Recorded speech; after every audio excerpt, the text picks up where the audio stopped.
All right, good morning. Can you hear me in Osceola?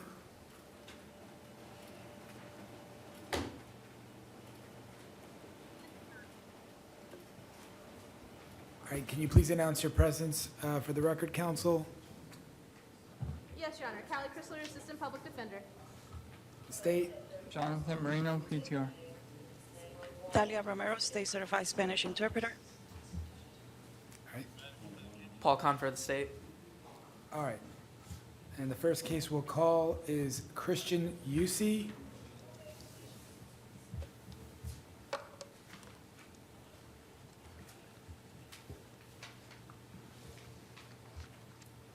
All right, and can you state your name? Yes, my name is Christian, last name E-U-S-S-E. All right. I do find there is sufficient probable cause with respect to the counts of grand theft, as well as burglary of an auto or other conveyance. Bond was originally set at 500 on count one, 3,500 on count two. I will appoint the public defender to represent you. PTR, is he eligible for PTR?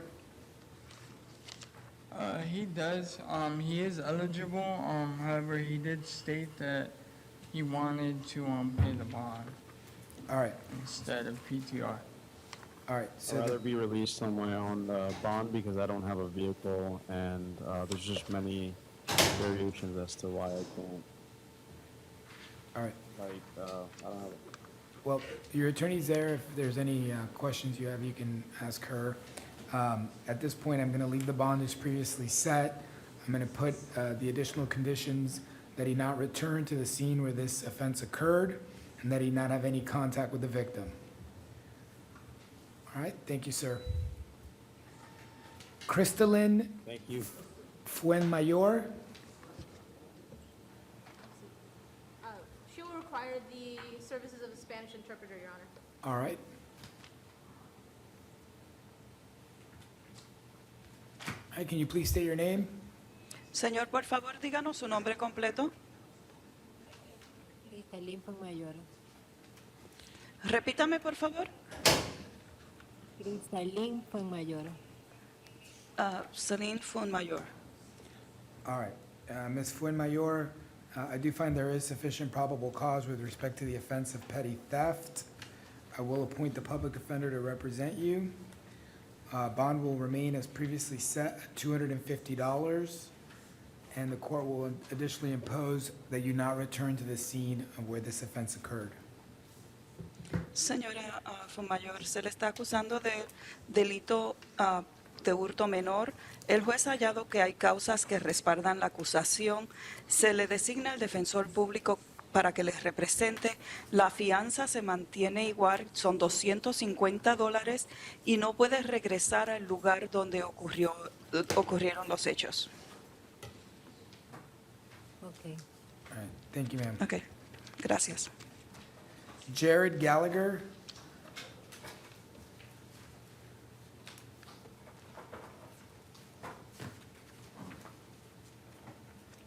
All right, you Mr. Gallagher?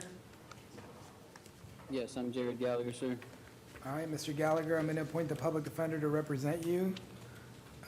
Bond was set by a judge finding probable cause with respect to your violation of probation at zero bond. Bond will remain as previously set. Your Honor, if I may be heard on bond. Sure. Your Honor, this is a purely technical violation in that he cannot afford to pay the $11,000 that probation is saying that he cannot pay, that he has not paid.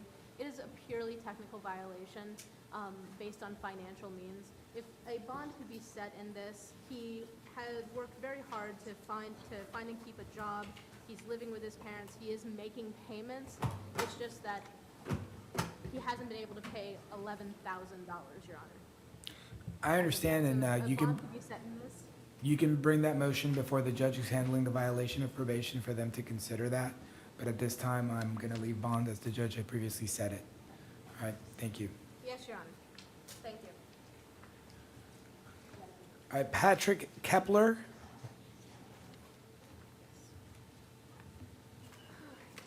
Yes, sir. My name is Patrick Kepler. All right, thank you. Mr. Kepler, I do find that there is sufficient probable cause with respect to the charge of driving while license suspended. Second offense, bond was previously set at $500. The court will appoint the public defender to represent you with regards to that case, as well as your other case, which is a violation of probation on a underlying reckless driving charge. With respect to the driving while license suspended, the court will leave bond as previously set at $500 and impose an additional condition that you not drive unless you possess a valid driver's license. With respect to the reckless driving charge, the court will leave the bond as previously set at zero bond, and you can request that that judge set a bond in the violation of probation. Sir, I do take care of my father, who's got multiple sclerosis and that. He just got out of the hospital 2 weeks ago with cancer. I really need to get home to help the family. All right, And I make all my court dates. I've never had any issues in the past of missing anything. I've never been late on. The only thing that it has there is some missed traffic violations, which I had been unaware of. all right. And I Well, sir, didn't pay it I mean, right away. I can ask PTR to give the court a history, but what they're representing is that you've had 4 prior DUIs and 1 BUI. Is that correct, PTR? Yes, Your Honor. Yeah, so at this point, I'm going to leave the judge's recommendation, the previous judge's recommendation with regards to zero bond as to violation of probation. But you can request that they consider your request through your attorney. All right? Jose Laborde Velez. Your Honor, he requires a sign language interpreter. I was informed by the clerk that we actually did request one. There was no response with regards to an American Sign Language interpreter. So what I'm going to do is, in an abundance of caution, I'm going to reset it for tomorrow for a 24-hour review and make sure that we have an American Sign Language interpreter available tomorrow. All right, so we'll reset that Yes, one. Your Honor.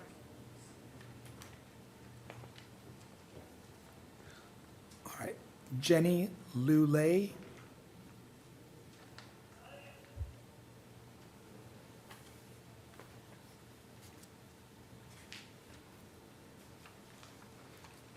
All right, ma'am, can you please state your name? Jenny Lule. All right.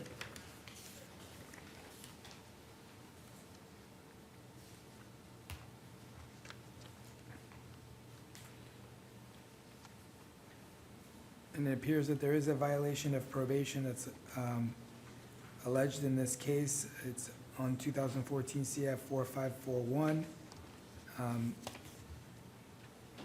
And state, what are the grounds for the violation? Do you have any information regarding that? One moment, Your Honor.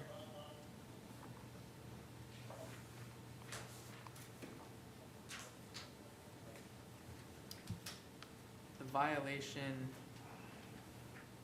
is changing residence without procuring consent, failing to live without violating any laws.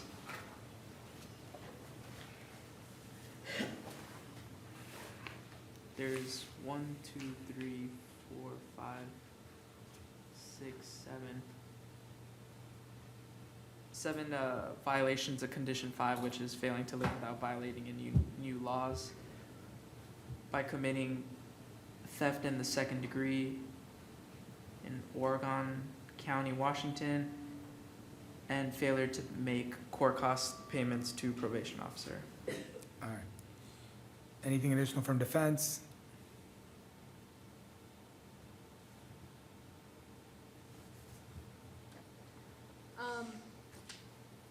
Your Honor, she said that she was unaware that she was not making payments to court costs or some of those other violations. We would ask for bond in this case. She is able to stay with friends within Florida, and she is going to attend every court date that she has. She is the sole financial person for her for 3 children, and she's and she's willing to relocate here. All right. So at this point, I'm going to deny that request. Bond will remain set at 0. I do find there is probable cause with respect to the violation of probation. I will appoint the public defender to represent her. Ma'am, you can make that request to the judge handling the VOP through your attorney, all right? Thank you, Your Honor. You're welcome. Glenda Munger.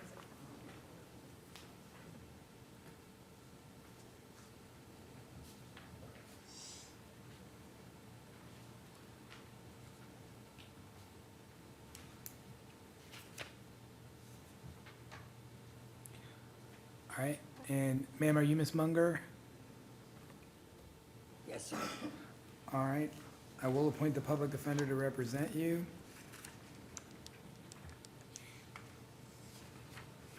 Ma'am, have you filled out an application for indigency? I don't have a completed form from you. Yes, Your Honor, she does, and it was turned in May. And she did qualify from what I'm looking at here from the clerk. And also, this is her first offense that she has ever had. She's lived in Florida for 52 years, and her family lives here. And so we would be asking for direct PTR on this case. And PTR, she does qualify? Your Honor, she does qualify. Her history is unknown. She wasn't being pulled up when we were running her history. All right, so at this point, I'm going to release Ms. Munger to direct PTR. I'm just going to require that that she possess a valid driver's license if she is driving. I don't think that was an allegation here, but I want to just make sure that if any suspension should arise out of these cases, that she's not drive.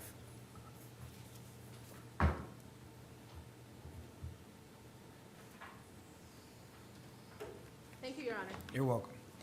All right, Karen Ortiz.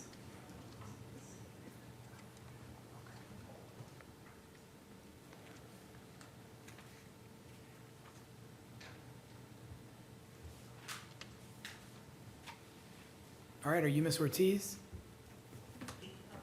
Yes, Your Honor. All right, Ms. Ortiz, I'm going to appoint the public defender to represent you. I do find there is sufficient probable cause with respect to the offense of battery.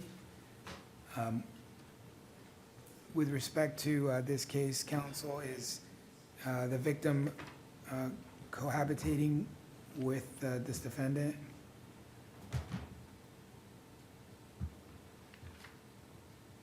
No, they do not live together, Your Honor. All right. And with regards to release, any requests?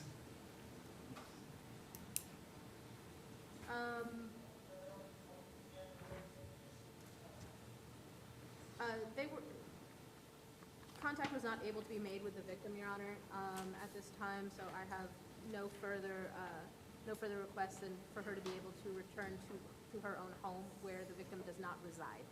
All right.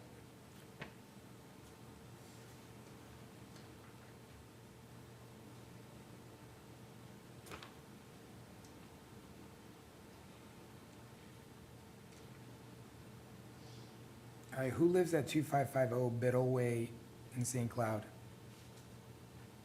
That is his house, Your Honor. All right, so I'm gonna, and PTR, just to confirm, she does qualify for bond with PTR? All Yes, Your Honor. right, anything additional from the state? Just no contact and no return, or in the alternate, maintain separate residency. So I'm gonna set bond at $100 with PTR. The conditions of PTR will be as follows: no contact with the victim, no return to the residence at 2550 Biddle Way in St. Cloud, Florida, and you are to maintain separate residences while out on bond. All right, and no possess any weapons. All right, thank you. Thank you, Your Honor. Emir Priester Parker.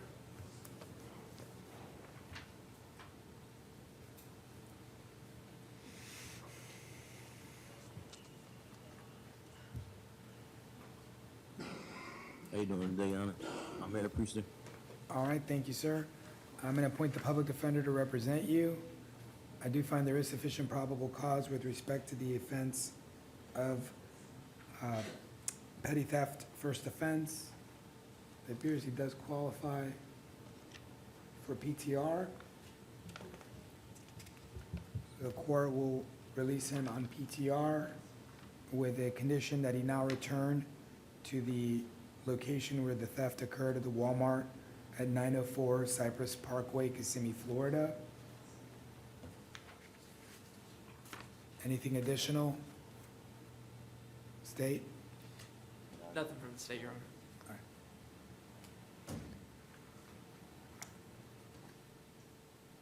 All right, thank you, sir. Thank you so much. Andre Sims?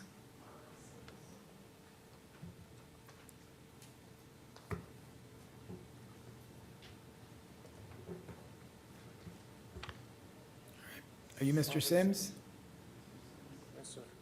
All right, thank you. All right, Mr. Sims, I'm going to appoint the public defender to represent you. Oh, Your Honor, we would also like to waive the reading of these charges. All right. I do find that there is probable cause with respect to the offense that was charged.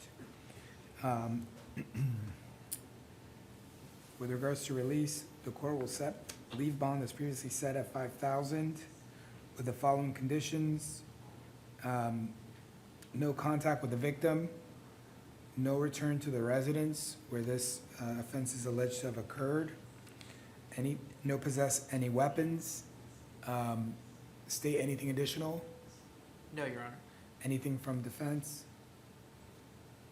Your Honor, when he is released, we would be asking if PTR could be with PTR with mental health conditions. All right, so I will allow him to be released on PTR with mental health conditions. In the alternative, PTR with mental health conditions if he qualifies. Yes, thank you, Your Honor. Right, if he qualifies.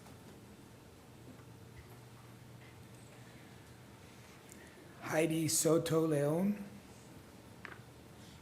She also requires the services of the Spanish interpreter. All right.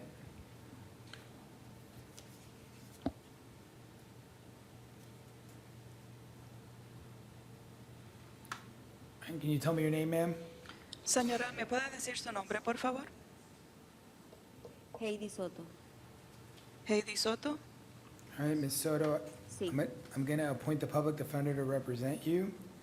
I do find that there is sufficient probable cause for the offense of petty theft. Bond was set at $250.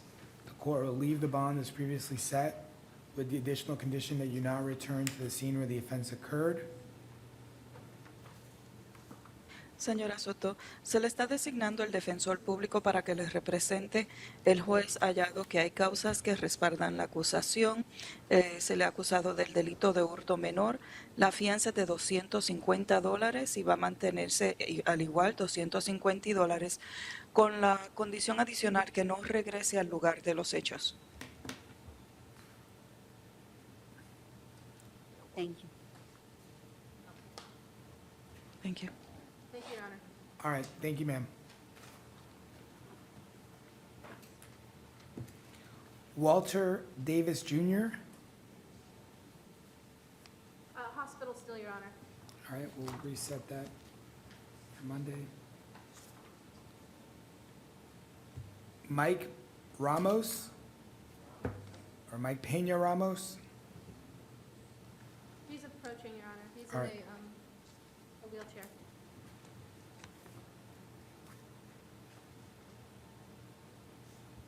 And he would like to waive the reading of these charges as well, Your Honor. Okay.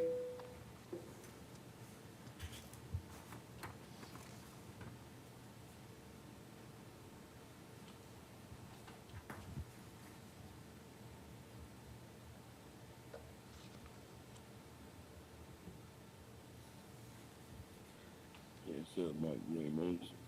All right, and you're Mr. Peña Ramos? Yes, sir. All right. Mr. Peña Ramos, I do find that there is sufficient probable cause In both of the cases, as to counts 1 and 2 in 19 CF 3138, as well as counts 1 and 2 in 2019 CF 3135, the court will set bonds as previously set, appoint the public defender to represent you. I will add the additional conditions to bond that you not consume or possess any drugs or medications without a valid prescription. All I right, never have, sir. I never have, sir.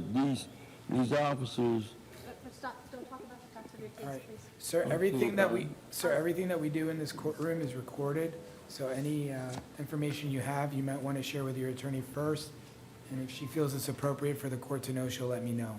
All right? All right, thank you, yes, sir. I need to be admitted. I need to be admitted into the VA hospital. I have a very bad bleeding condition. Yes, All right, well, sir, that information can be provided through the form of a motion through your attorney to the judge that's handling the case, and he can consider an alternative means of release. All right? All right, thank you. Sadie Wells? also in the hospital still, Your Honor.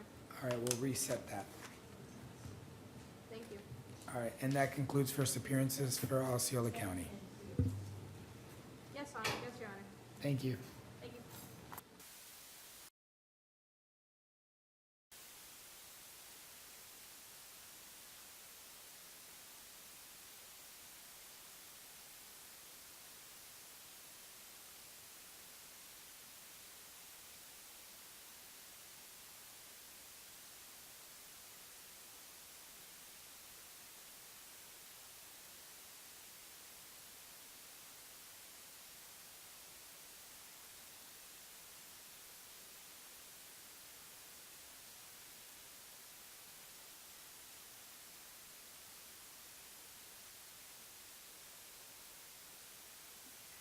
Madam Clerk, may I ask how many Spanish cases do you have for Orange, please?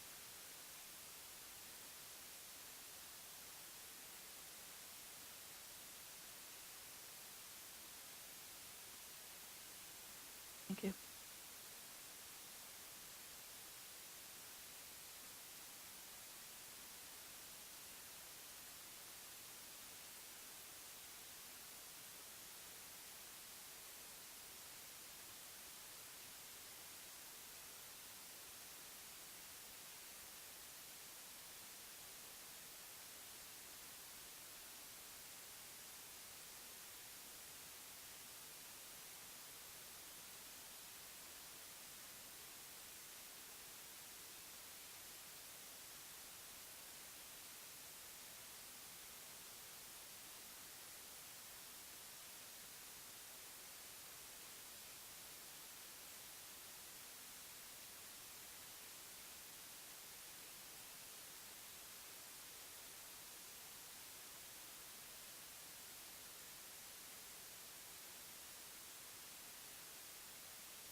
Counsel, can you get the headsets for the defendant, please? They're right next to him. Thank you.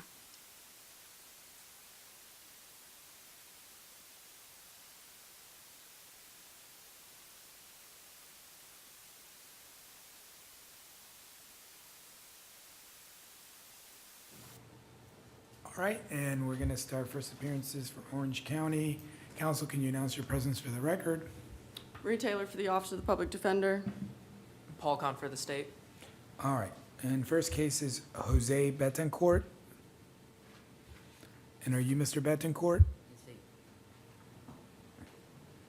Yes.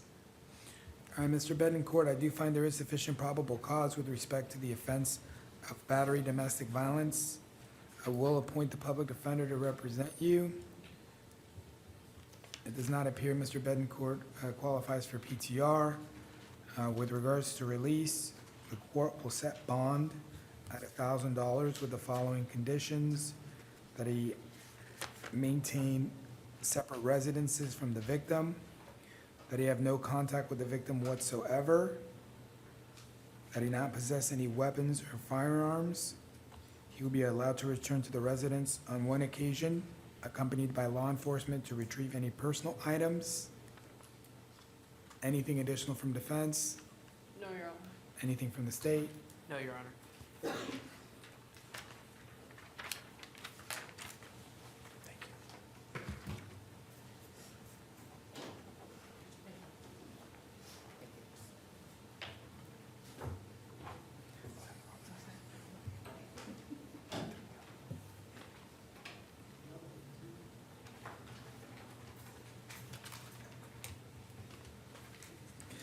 All right, Arturo Navarro? Yes, sir. All right. And are you Mr. Yes, Na- sir. All right. And Mr. Navarro, I do find there is sufficient probable cause with respect to the offenses of burglary of a dwelling and grand theft.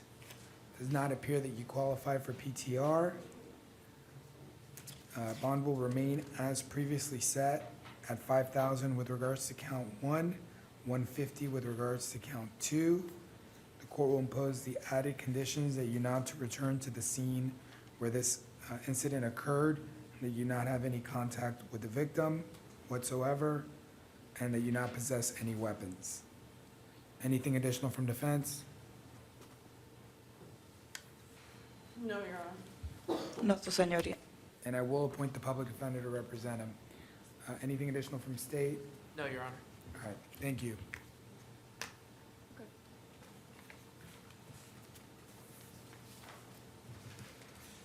John Ortiz Rivera? Yeah. All right, and you're Yeah. Mr. Ortiz Rivera? Yes. All right. See, I do Yes. find, I do Yes. find there is sufficient probable cause with respect to the offenses of possession of heroin, possession of cocaine, possession of alprazolam, possession of cannabis, less than 20 grams, and possession of drug paraphernalia. Does not appear that Mr. Ortiz Rivera qualifies for PTR. Bond was previously set at 1,000 as to count one, 150 as to count two, 150 as to count three, 100 as to count four, and 100 as to count five. The court will leave the bonds as previously set with the added condition that he not possess or consume any drugs or medications without a valid prescription. There's also an indication that he was currently on bond as to 19 CF 10180 for possession of cocaine, carrying a concealed firearm, possession of cannabis less than 20 grams, and possession of drug paraphernalia. The court will revoke bond in that case, and Mr. Ortiz Rivera can request a bond from the judge who's handling that case. Anything additional from defense? Just briefly, Your Honor, on that out on bond case, the charge was from July 18th and is not yet filed on by the state. So I would have been asking the court to take no action because the case has not been filed on and there's 40 days that have gone by, over 40 days. State? Nothing from the state, Your Honor. Okay, pero tengo fianza. But I have a bond. So you have a bond as to the new charges. At this point, the court is revoking bond as to the original charges.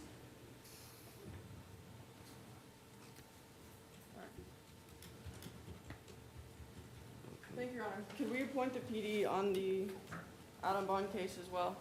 Yes, I'll appoint the public defender to represent him in 19 CF 10180.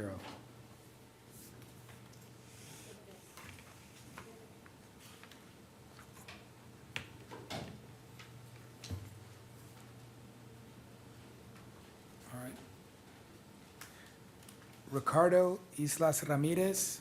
Yes, sir. Yes, sir. All right. Mr. Islas Ramirez, it appears there was a warrant signed for your arrest with regards to a failure to appear. Bond was set at $100. The court will leave bond as previously set in that case with regards to, and that was for a charge of operating a motor vehicle without a valid driver's license. With regards to the failure to appear as to the attaching a tag not assigned, bond was previously set at $750. Court will leave that bond as previously set. And with respect to failing to appear for attaching another tag, attaching a tag without attaching a tag not assigned to the vehicle, the court will leave the bond as previously set at $100. And with regards to a new charge of attaching a tag not assigned to a vehicle and no valid driver's license, the court finds that there is sufficient probable cause with respect to that offense. Court will set bond as to the attaching a tag at $100 and no valid driver's license at $100. The only condition, the added condition will be that he not drive a vehicle unless he possesses a valid driver's license. Anything additional from defense? No, Your Honor. Anything additional from the state? No, Your Sí, Honor. está bien. Sí, está bien. O sea que- Yes, sir. That's fine. All right, thank you, sir. Sí. Carlos Espinosa Quijano.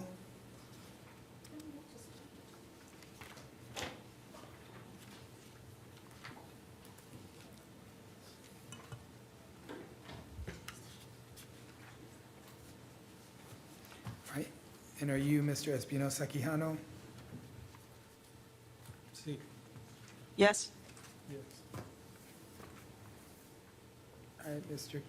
Espinosa Quijano, I do find there is sufficient probable cause with respect to the offense of petty theft, $100 or more. Bond was previously set at $1,000. Does he qualify for PTR? No, he does not. All right. Court will set bond at $250 with the condition that he not return to, Yes. Sí. Yes. to the Millennium Mall. All right.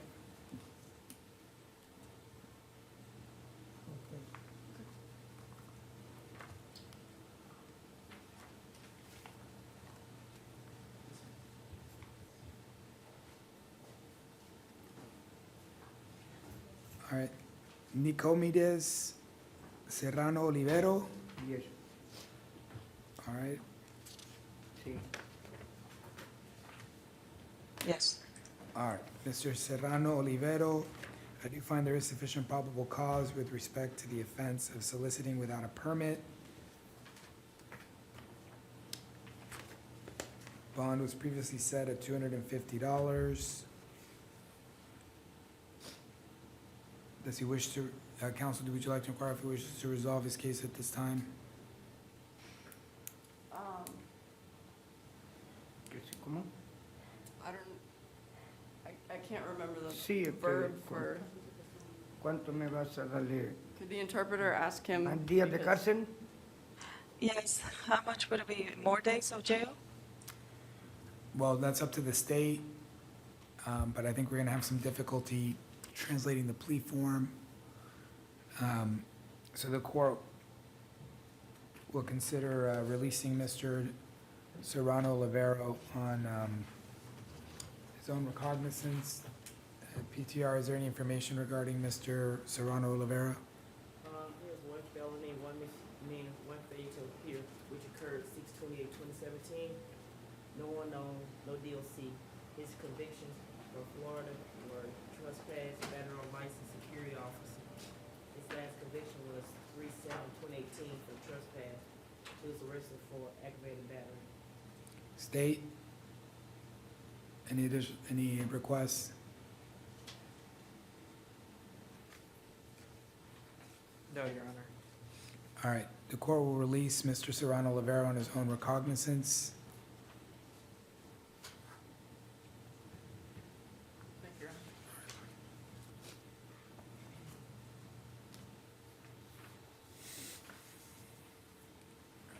And I believe that's all of our Spanish interpreter cases. Thank you, Your Honor. Have a great day. Thank you, you too.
All right. Madam Interpreter, talk? All right. Can the interpreter hear me? Yes, I can. All right. So, are you Mr. Franklin Lane? Yes. Est-ce que non, c'est Monsieur Franklin Lane? Oui. Yes. All right. Mr. Lane, I do find there is sufficient probable cause for the offense of child abuse. Moi, je une cause probable pour offense de abusement de Timon. I will appoint the public defender to represent you. Ma barou un public défendeur pour représenter ou. Bond was previously set at $2,500. Bon, nan yo mette li à $2,500.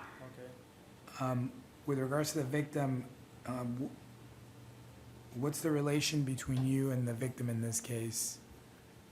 Qui relation ou même avec victime ça, nan ka? Qui ou même avec qui moun? Mien Machar. So this is your daughter? Yes. Petite fille? Oui. Yes. All right.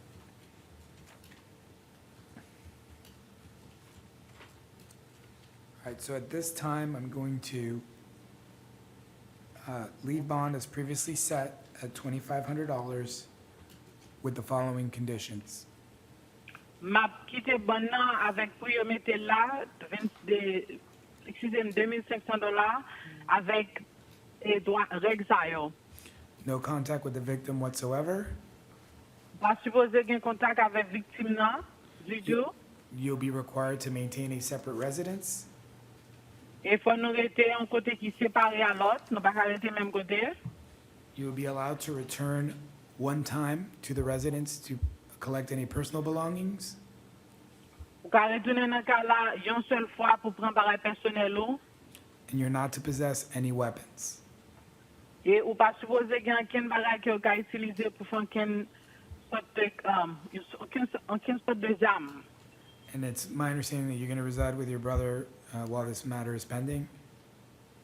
E mwen dapre sa ke mwen kompran, ou apal habite avek frè ou just tout pou, padan ke sa ap, en efè, Yes. All right. Oui. All right. All right. Thank you, sir. merci monsieur. Anything else for you today, Your Honor? All right. There's one more. Vertus Claremont. Yes, sir. And are you Mr. Claremont? Yes. Est-ce que c'est monsieur Clément? Yes, you do. All right, Mr. Yes. Claremont, I do find that there is sufficient probable cause with respect to the offense of resisting an officer without violence, as well as trespass on property after warning. Dapre sa mwen kompran, mwen jen konso pa pou trespassing pendant ke yo te dou pou pa vin lan ankon, e yo te reziste pou yo te arete ou. Non pa te fè anken krim violent. I will appoint the public defender to represent you. Nap boy yon defendeur public pou reprezente ou. Yes. All right, and Mr. Claremont qualifies for PTR. E pi monsieur Clément li klarifiye pou PTR. I'm going to require that he be released on PTR with the M'a following, mande, e m'a mande pou yo lage li nan PTR avek reg sa yo pou suiv, with the following conditions. avek kondisyon sa yo, That he not have any hostile contact with anyone, ke li pa fè oken kontak, and that he, oken sot de kontak avek aken moun, and that he kontak not, fizik, and that he not possess any weapons.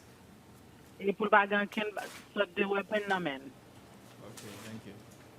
All right, thank you, sir. Merci monsieur.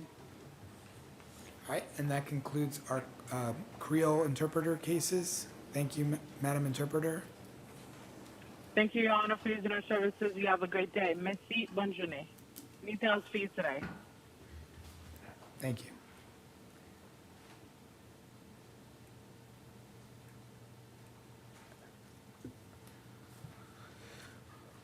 All right, Malaki Smeed, It's Malachi, Your Honor. I'm sorry, Malachi. Yes, Your Honor. All right, Mr. Smeed, I do find there is sufficient probable cause for the offense of grand theft of a motor vehicle. I will appoint the public defender to represent you. Bond was previously set at $1,000.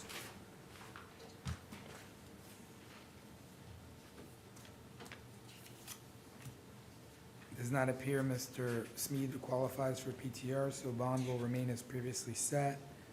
There will be a requirement that he have no contact with the victim, that he not return to the scene where this offense is alleged to have occurred.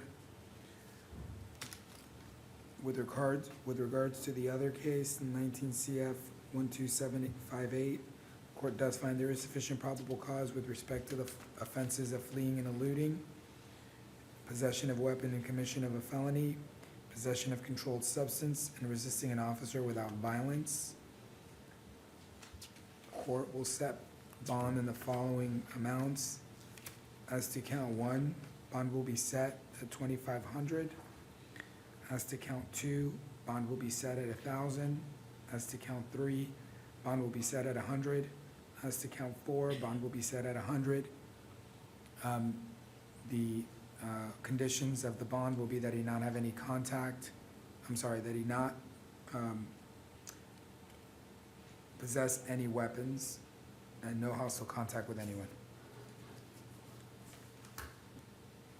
Your Honor, I just wanted to raise one point to the court. Sure. I noticed that Mr. Smeed is 17. I know he's on adult felony probation. However, I don't know that that authorizes this court necessarily to hold him as an adult. Frankly, I'm not familiar with juvenile rules of release. Once he's been adjudicated as an adult, the juvenile court loses jurisdiction. And so from that point forward, he's treated as an adult. If there's an issue with that, that can be brought to the attention of the judge handling the case. So if he hasn't actually been adjudicated, but him being on felony probation would mean that he's been sentenced as an adult. So for purposes of this court, at least it appears at this point that we have jurisdiction. So the last case is a violation of probation. It appears this is out of Lake County. It's from Lake County. Bond was set in that case at $1,000. Bond will remain as previously set. Your Honor, Yes, what was the bond set for count 2, possession of weapon? $1,000. Okay. Just do that for all of these. Yeah, go that. Yeah, they had previously set it at 1,000.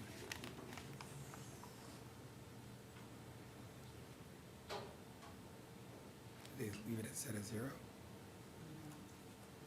All right, can we call back Mr. Smead?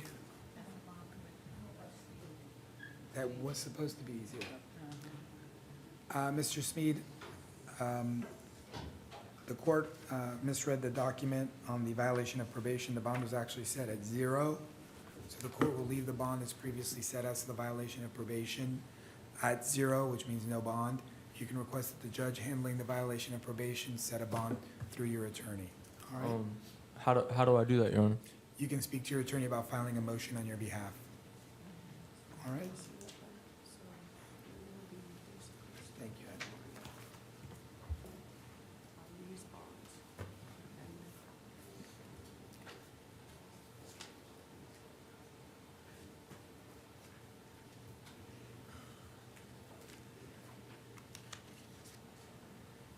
All right.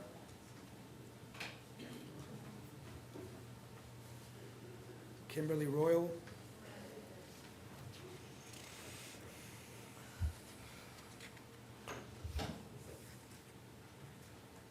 All right.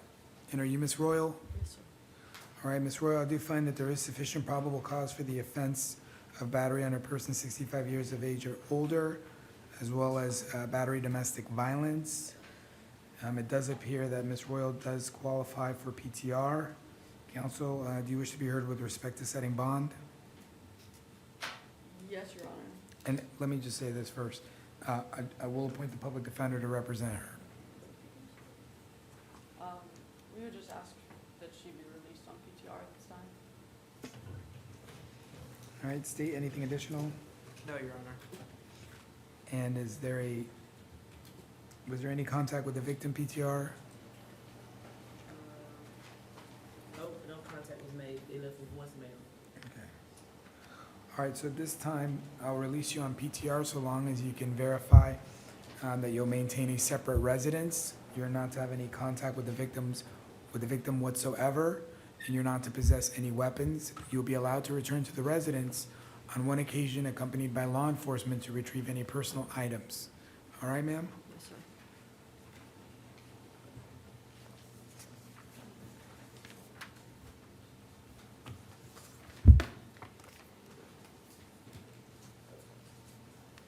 All right. John Berryhill?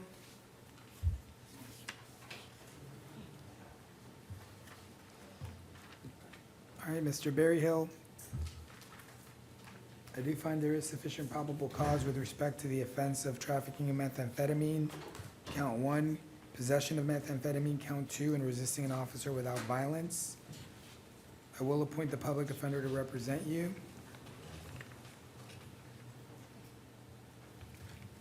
Bond was previously set at $100,000 as to count 1, $150 as to count 2, and $100 as to count 3. Counsel, do you wish to be heard with regards to bond? Just briefly, Your Honor. If I could just have a moment. Sure.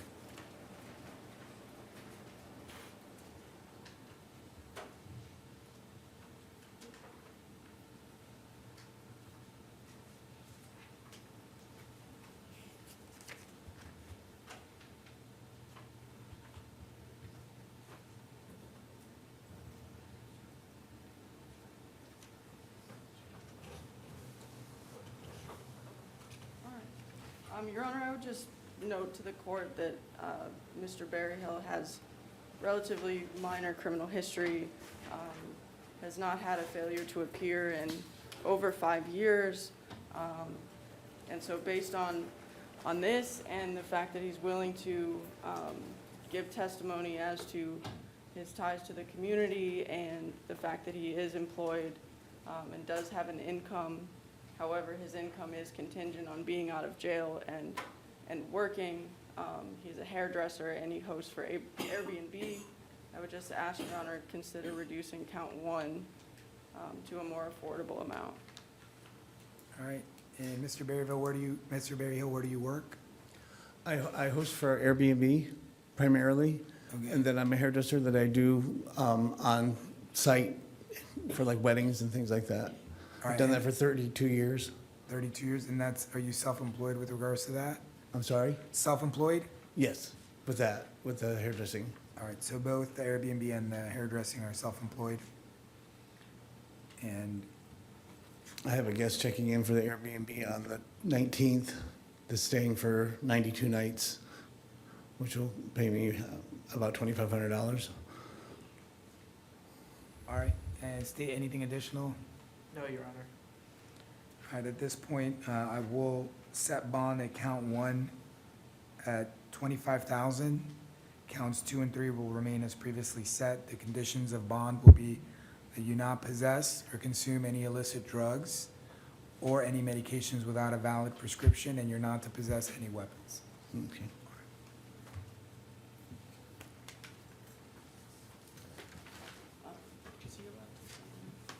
Gene Park? Sorry, Your Honor, I'm just asking him to sign this invocation. He wasn't able to in the back. Okay.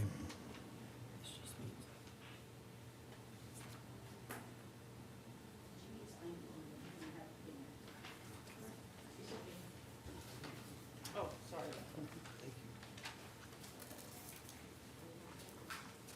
All right, and Mr. Park, I do find there is sufficient probable cause with respect to the offense of aggravated assault on a Leo with a deadly weapon and resisting an officer without violence. Count 1, bond was previously set at $2,500. On count 2, bond was previously set at $100. The court finds that you do qualify for the services of the public defender. However, it does not appear that you qualify for PTR.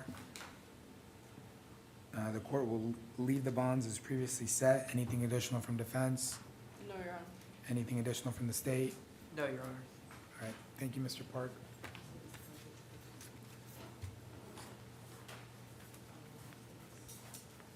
All right, Alain Romero? Yes. All right. Mr. Romero, it appears that there was a warrant for your arrest on a failure to appear. I will appoint the public defender to represent you.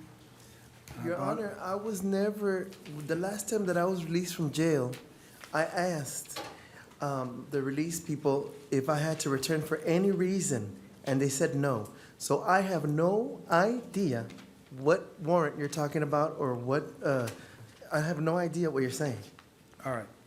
Well, sir, your attorney can give you more information with respect to this. But when I was released, shouldn't that have been something that they would have told me, that I had to come back to court? I asked for that, and they said I didn't. Well, sir. So now I'm under arrest for something that I don't understand. All right, so, number one, when I speak, you don't talk over me, I don't talk over you. Do you understand that? Do you understand that, sir?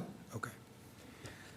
It appears that, and I can't tell you exactly what happened, but in my review, it might appear that the charges were not filed at the time you were released from jail, which means that a court date may have been set and you may not have received notice. But at this point, there was a court date set, you did fail to appear. A judge in this jurisdiction signed a warrant for your arrest for that failure and set bond at $2,000. The court will leave bond as previously set, appoint the public defender to represent you, and any additional information that you want with regards to this case, you can ask your attorney, all right?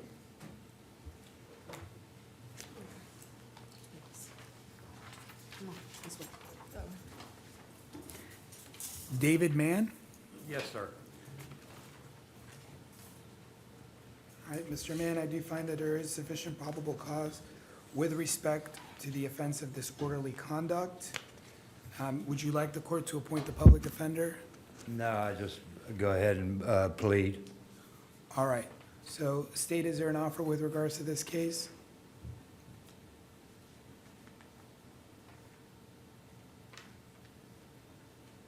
Yes, Your Honor, the offer would be an adjudication, credit time served, and court costs. Sir, No is that- longer contending. would you like to accept that offer? Yes, sir. All right. Why don't you take a second to review that plea form? I can't read without glasses, Your Honor. All right. I can't see it. It's a blur. As a friend of the court, counsel, could you review the plea form with him? Sure. Okay.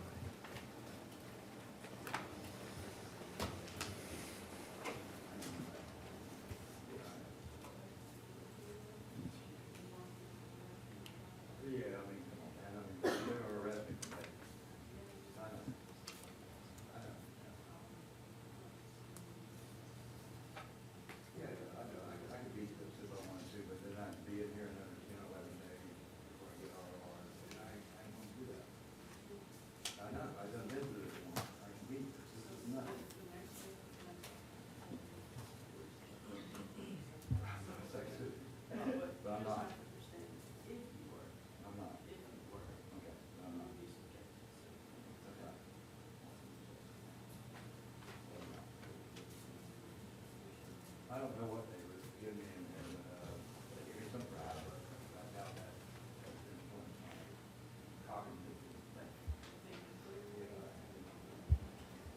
Yeah, unfortunately. Well, I wish it would.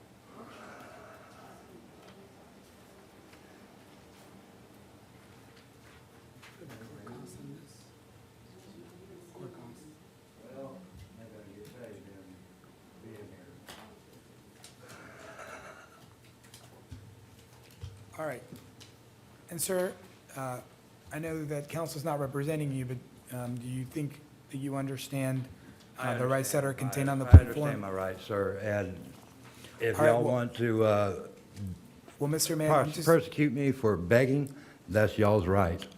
Mr. Mann, you have a choice here. You can I fight these said no lo charges. contendere. Let him finish. Let him finish. You have a choice here. You can choose to fight these charges, or you can enter a plea of no contest, which means you believe that entering this plea is in your best interest. And I ask you some questions with regards to the rights that you're waiving if you wish to enter such a plea. Yes, Is that your wish at this time to enter a no Yes, sir. contest plea? All right. So you understand that you're waiving the right to trial and the rights associated with the trial? Yes, sir. And you understand that that includes the right to call any witnesses in your defense, as well Yes, as the right to cross-examine any of the state's witnesses? Yes, sir. You understand that you're waiving the right to have a judge or jury decide your innocence or guilt? Yes, sir.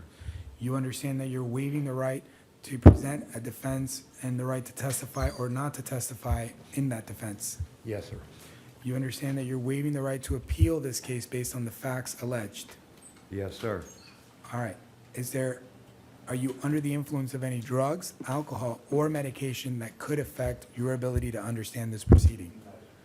Do you suffer from any mental or physical disabilities that could prevent you from understanding this proceeding? Not that I am aware of. All right. Not so- that I am aware of. All right, so as we sit here today, you've understood all the questions I've Yes, asked sir. you? And you understand Completely. everything that we're doing here today? Yes, sir. All right, thank you. You understand that if you are not a U.S. citizen, that you would be subject to deportation by entering this plea? I'm not worried about that. All right, I just need you to acknowledge that you Yes, understand sir, that. I understand that. And I was this may- born here in Florida, though. All right, and this may not apply to you either, but you understand that by entering this plea, if you've ever been convicted of a sexually motivated or sexually violent offense, that you could be subject to involuntary civil commitment. Okay? All right, you understand that? Yeah. Okay. All right, as to the charges of disorderly conduct, how do you plead at this time? No contest. All right, I will accept that plea. I find that you're alert and intelligent, that you understand the rights that you're waiving, and that you're doing so voluntarily. Will therefore proceed with sentencing. The court will adjudicate you guilty as to the charge, sentence you to credit time served, impose court costs of $223, which will be reduced to a civil judgment. All right, thank you, sir. Which means what, Your Honor? that if you, for some reason, come into some money, that the court could collect against that, okay? Because I'm homeless? Yes, that's why So I'm it reducing won't, it won't affect my driver's license like it did last time? No, that's why the court's Thank you. reducing it to a civil judgment. Thank you, sir. You're welcome.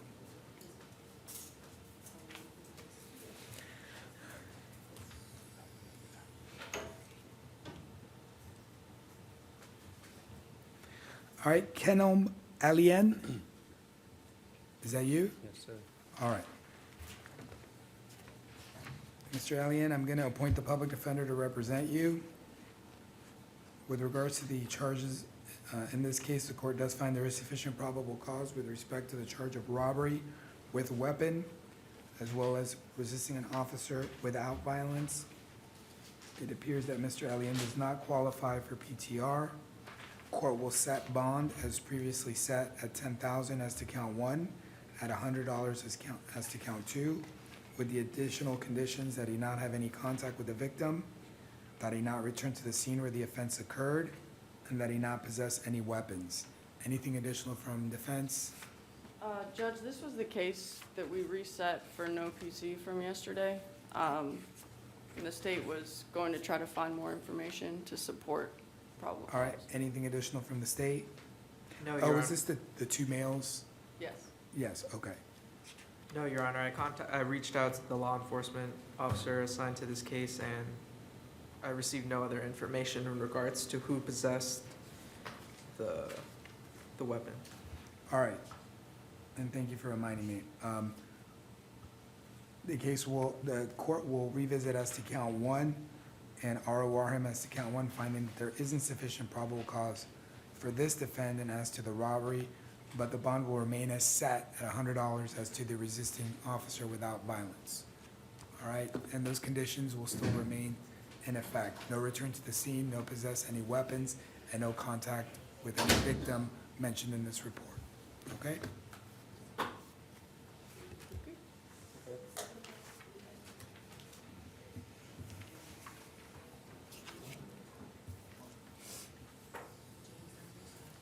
All right, Christy Blankenship.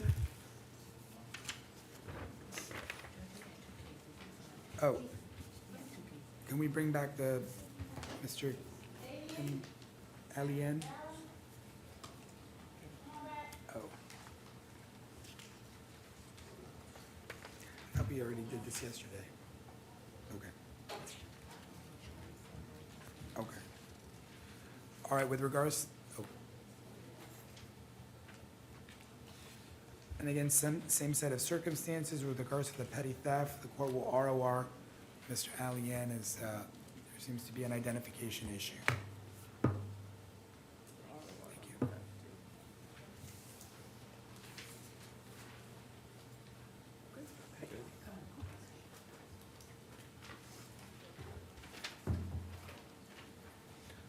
All right, and you are Ms. Blankenship?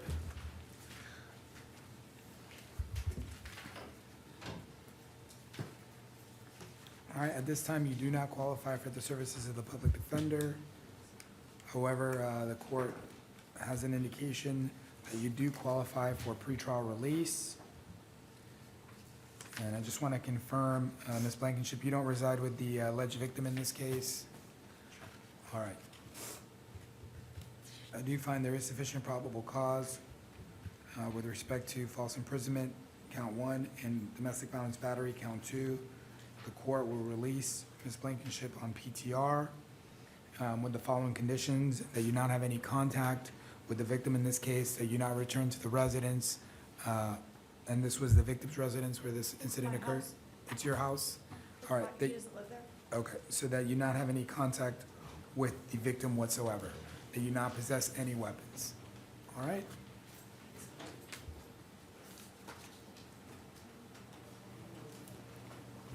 Thomas Blunt? Mr. Blunt? No. All right. Who you looking for, Your Honor? Thomas Blunt.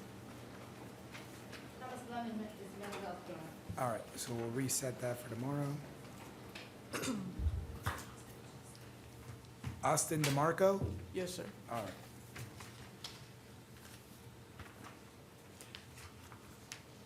All right, Mr. DeMarco, I'm going to appoint the public defender to represent you.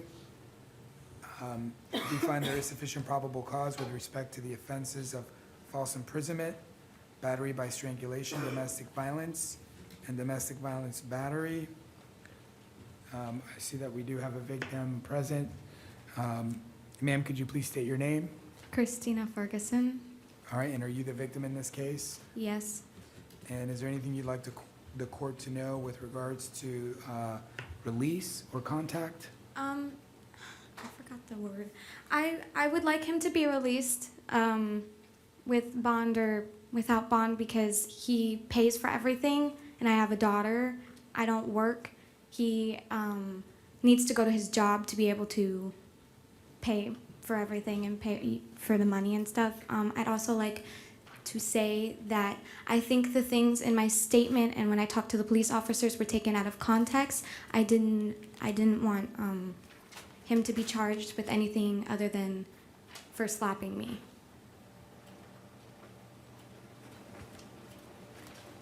All right.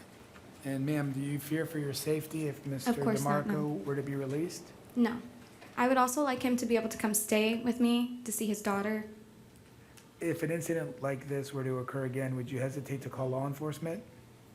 I would, yes, I would, because I'm not even the one that called the police officers. It was my mother, and my mother really, really does not like him. I've been with him for 4 years, and this is the first and only time that he's ever slapped me like this. For the part where you said where he was imprisoning me, he wasn't. He was trying to calm me down so I could speak to him about leaving, because I was going to take our daughter with us. And I do not agree to the part where it says that he choked me, because what he had did was not choking. I could still breathe. All right. Anything additional from defense? No, Your Honor, I see that he qualifies for pretrial release. All right, state. Has there been a previous history or previous domestic violent incidences that No. occurred between you and him? No. All right.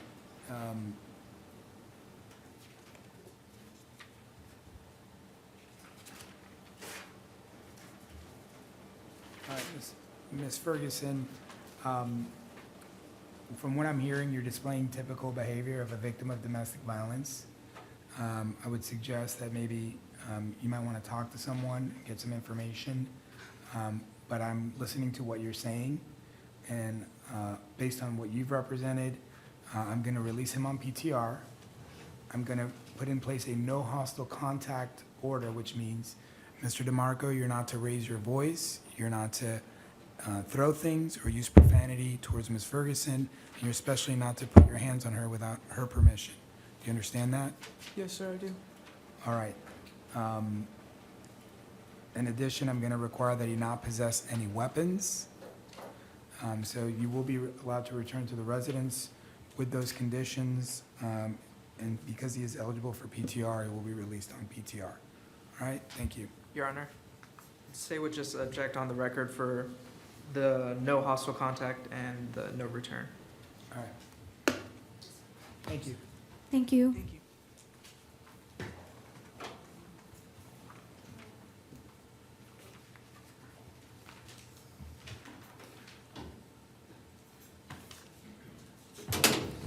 All right, Suzanne Drury. Suzanne Drury is going to help you, Your Honor. All right, we'll reset that for Monday. Cornelia Howard, is that you? Can you just answer out loud? Yes. Thank you. All right. So, Ms. Howard, you do not qualify for the services of the public defender, and you do not qualify for PTR. I do find there is sufficient probable cause for the offense of aggravated battery with domestic violence, with a deadly weapon, domestic violence. I see we have a witness in the box. Sir, can you please state your name Nathan and your last name? Wilson. All right, and Mr. Wilson, were you the victim in this case? Yes. All right, what would you like the court to know with regards to release and contact? I would like full contact, and I would like the pretrial release. Well, she's not eligible for that, but go ahead. Okay. Well, basically, what are you asking me? I'm sorry. Do you have any fear or concerns with regards to No your fear. safety from Ms. Howard? No fear, man, sir. All right. Any follow-up from defense? Any follow-up questions? No, Your Honor, not as a friend of the court. Thank you. State? Has there been a previous history or previous domestic violence incidences in the past? No, sir. I do have a question. Go ahead. Okay. So, basically, was there a statement for anything like of what I said? Because I wasn't interrogated or anything like that. All right. Well, I'm not going to read the report to you, but there were some observations by law enforcement officers. Okay. And Okay. Is there a way that I can see this? You can request a report from the clerk's office. Okay. All right, anything else? No, sir. All right. And sir, would you hesitate to contact law enforcement and if an incident like this were to occur again? Okay. All right. Based on the representations made here by the victim, the court will set bond at $1,000. Conditions of bond will be no hostile contact with the victim. Ms. Howard, you're here when I explained that to the previous defendant. That just means that you're not allowed to argue, yell, use profanity, throw things, or put your hands on anyone without their permission. If an argument ensues, you have to walk away, okay? You're also not to possess any weapons. All right? State, anything additional? State would just object to the no hostile contact and ask for no contact based on the arrest affidavit. All right. Your objection is noted. Thank you, sir. Steve Lamar? Yes, sir. All right. All right, Mr. Lamar, you do not qualify for the services of the public defender. It appears you make $986 every 2 weeks, is that correct? Yes, sir. And you have no dependents? No. Okay. All right, I do find there is sufficient probable cause with respect to this offense. And bond, based on the affidavit submitted and the fact that you do not qualify for PTR, the court will set bond at $2,500 with the following conditions: that you not have any contact with the victim whatsoever, that you not return to the residence where this offense is alleged to have occurred. Sir, were you living with the victim at the time of the incident? No, sir. All right, so you have no reason to go back there? No. All right, and you're not to possess any weapons? All right, thank you, sir. I bet he doesn't. Oh, I apologize. Yeah. I'm sorry, I'm gonna release you on PTR with those same conditions, so you do not have to set bond. All right? Okay. No weapons. Right?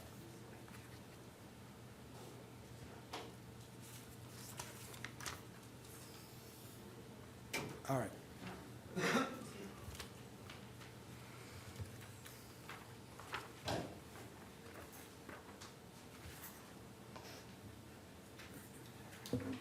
All right, Destiny Diaz? Yes. All right, Ms. Diaz, I will appoint the public defender to represent you. I do find there is sufficient evidence with regards to the allegation of domestic violence battery. I do see we have a witness that wants to testify. Ma'am, could you please state your name? Madeline Barton? And are you the victim in this case? Yes. All right, and what would you like the court to know with regards to release and contact? Do you have any concerns with regards to your safety if she were to be released? Not at all. Do you wish to have contact with her? Yes. All right, any follow-up questions, defense, No, Your Honor. state? Are you in fear of the defendant? Not at all. Has there been previous domestic violence incidences in the past? No, sir. Nothing else, Your Honor. All right.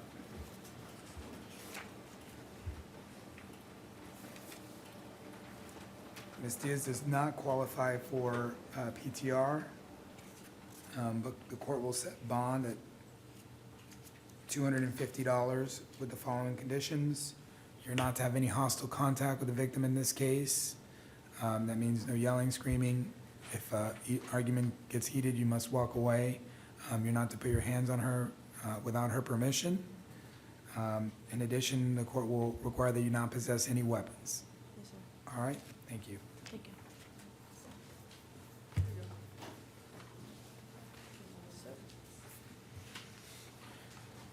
Gabriel Santiago, Yes. all right.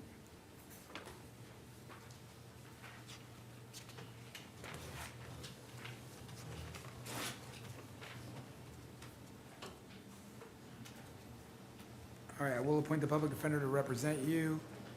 I do find there is sufficient probable cause with respect to the allegations of violation of domestic injunction, resisting an officer without violence, and possession of cannabis less than 20 grams. I do see we have a witness present. Ma'am, can you please state your name? Brenda Padilla. All right, and Ms. Padilla, were you the victim in the underlying injunction? Yes. Or the petitioner in the underlying injunction? Yes. All right, and do you have any concerns with regards to your safety? Yes. Can you please just voice those concerns? I don't want this man next to me. He's very violent. His family is very violent. I just need a distance, like a long-term distance. All right, and so you have concerns with regards to your safety, and anything additional you want the court to know with regards to this case? Yes, I just need him to stop harassing my kids, my family, my friends. And any follow-up from defense? No, Your Honor.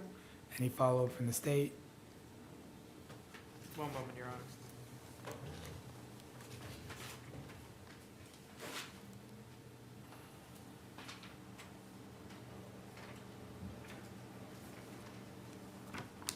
Nothing from the state.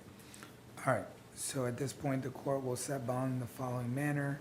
Mr. Santiago does not qualify for PTR, so the court will set bond on count one at $5,000, count two at $100, and count three at $100. The conditions of bond is that Mr. Santiago is not to have any contact with the victim or the victim's family.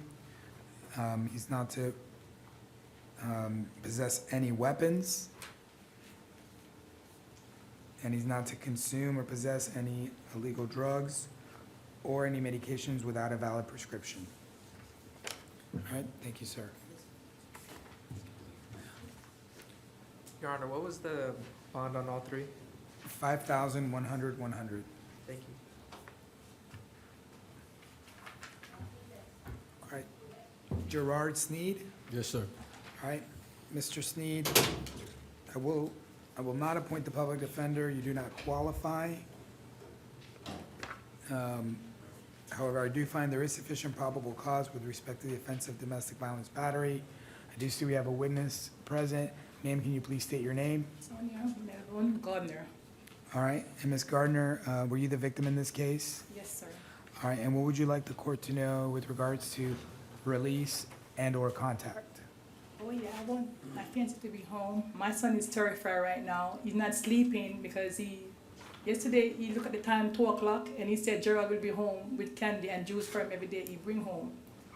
He take care of my son, stand up as a father. And his own father did not take care of him. He's the one that did it all. Schooling, anything he need, he's there for my son. And we all make mistake, and I would like Mr. Sneed to come home because we all do miss him. All right, and ma'am, do you have any concerns with regards to your safety? No, sir. Mr. Sneed were to return to the home? Can you repeat for me, sir? Yes. Do you have any concerns for your safety if he were to return home? No, sir. And if there were an incident similar to what happened on this date, would you have any hesitations with regards to contacting law enforcement? Sure. You would hesitate to contact law enforcement? I will contact law enforcement. You would? Okay. Yes, sir. All right. Any follow-up from defense? No, Your Honor. All right. Anything from the state? Yes, Your Honor. Has there been previous incidences in the past? No, sir. But in this incident, you attempted to grab a knife to protect yourself? Yes, because I get in the kitchen and he was Your Honor, I coming would towards me, object. and then I hold the knife. Then he Hold on, take the ma'am. knife from me from Ma'am. my hand. Hold on one second. Yes, sir. I would object to the state's question at this point. Mr. Sneed hasn't been appointed counsel because he doesn't qualify for the PD, and I don't think he has the appropriate way to cross-examine in response to the state's question about the substance of what happened. Response? She's not appointed, so she can't object on his behalf. Well, I'm gonna overrule the objection, but I'm gonna ask the question, ma'am. The level of violence escalated to the point, did it escalate to the point where you needed a knife to protect yourself? I'm from the island, and I mean, I grew up where we defend ourselves in any way we can. So I went towards the kitchen, and that's when he came there because he was upset about his paycheck, and that's where it Well- started from. And I understand that you want to give a lot of information, but Okay, what I'm asking is, did the level of violence escalate that a knife was necessary? not really. It's just that I was going to defend myself from him not to come towards me, you know. And then I just take the small knife off the counter, then he take it from me, then when it does stick in his hand right there, and that was it. And then he's the one I called the cop because I did not call the cop. I leave the home. Anything additional from the state? No, Your Honor. All right. So at this point, Mr. Sneed does qualify for PTR, so he'll be released on PTR with the following conditions. I'm going to require that he not have any hostile contact with the victim in this case. Mr. Sneed, that means that you're not to raise your voice, use profanity, you're not to argue with her, so if disagreement ensues, you walk away. Yes, sir. You're also not to put your hands on her without her permission, you understand that? Sir. You're also not to possess any weapons. All right, anything additional from the state? The state would just object to the no hostile contact and also ask for no consumption of alcohol. All right, your objection is noted, but I will add or adopt the condition that you not possess any alcohol, or you not possess or consume any alcohol while this case is pending. All right, sir? Yes, sir. All right.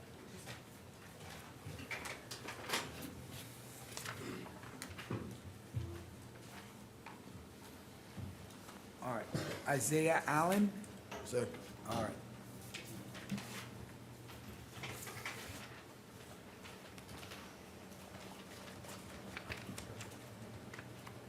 All right, Mr. Allen, I will appoint the public defender to represent you. There was an arrest warrant signed which found probable cause with respect to the charge of burglary, unoccupied dwelling unarmed. Bond was previously set at $25,000.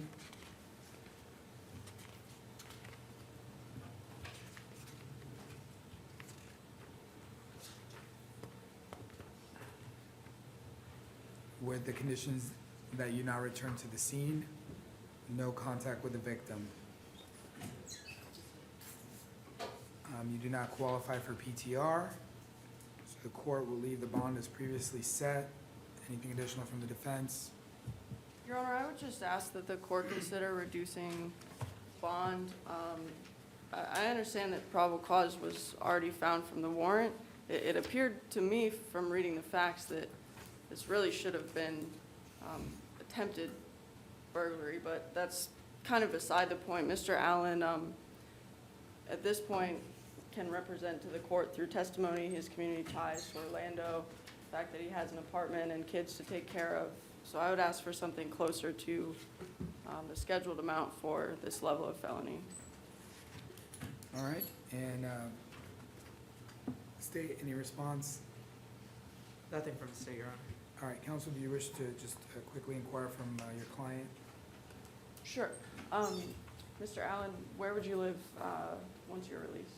640, but I just bought a new apartment out in the Castleberry area, which is I was in the process of trying to move in, and so kind of right now it's gonna be back and forth till I move all my belongings. From Castleberry to where? No, from Winter Park to Castleberry. Okay. Which is Winter Park, I already know, because I tried to turn myself in twice already, but they say the warrant wasn't in effect because of the hurricane, so Okay. it's not like I was running. Do you have transportation to I court? own a vehicle. Okay. And do you have kids to take care of? I got a disabled child and one coming in November. And do you support your disabled child financially? Yes, ma'am. Are you the only financial breadwinner? I mean, his mother, she works, but she's a server, so she get paid off tips, so pretty much I make the most. What do you do for work? I work I-4. Okay. I-4 project, the construction project? Yes, ma'am. I drive the loading operators. How long have you been working for them? I've been working with them since, I'm gonna say April.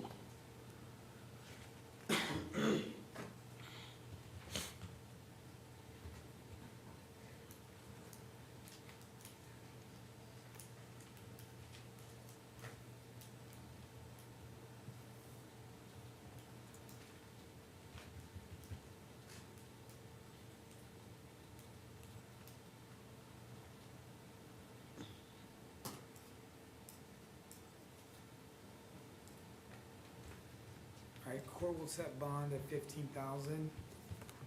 Conditions are that he not return to the scene where this occurred, as well as that he not possess any weapons. All right, thank you, sir. Nicole Balling.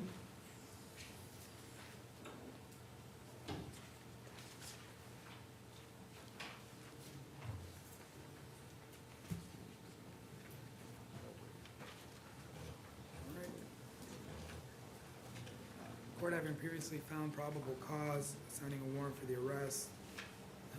Bond was previously set at 500,000. Counsel, do you wish to be heard with respect to? I'm sorry, and I will appoint the public defender to represent her. Counsel, do you wish to be heard with regards to bond? Yes, Your Honor. If I could just have a moment. Sure.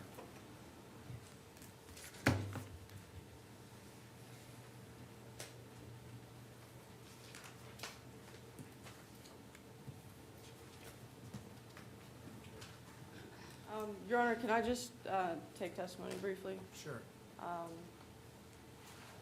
Ms. Balling, do you live in the Orlando area? Yes, ma'am. Is there an address that you know you're going to stay at? Yes, ma'am. Can you just provide that to the court? 7473 Grove Oak Drive, Orlando, Florida, 32810.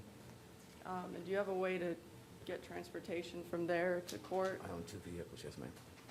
Do you take care of any children? I have a 13-year-old son that's in middle school, and I take care of a 7-year-old that's in elementary. And are you responsible for driving them to school? Yes, ma'am. I pick up the 7-year-old every day at 2:55, and I pick up my son at 3 o'clock from middle school. What would happen if you're not able to bond out to do that for them? I know my boyfriend would lose his job. My son, I don't know where he would end up. My mother's in Ohio. I don't know. I haven't even been able to reach out to anybody on the phone. Didn't even know nothing of this charge. What do you do for work? Chipotle, I'm a grill cook. As a what? I'm sorry. I work at Chipotle as a grill cook. Thank you, Your Honor. All right.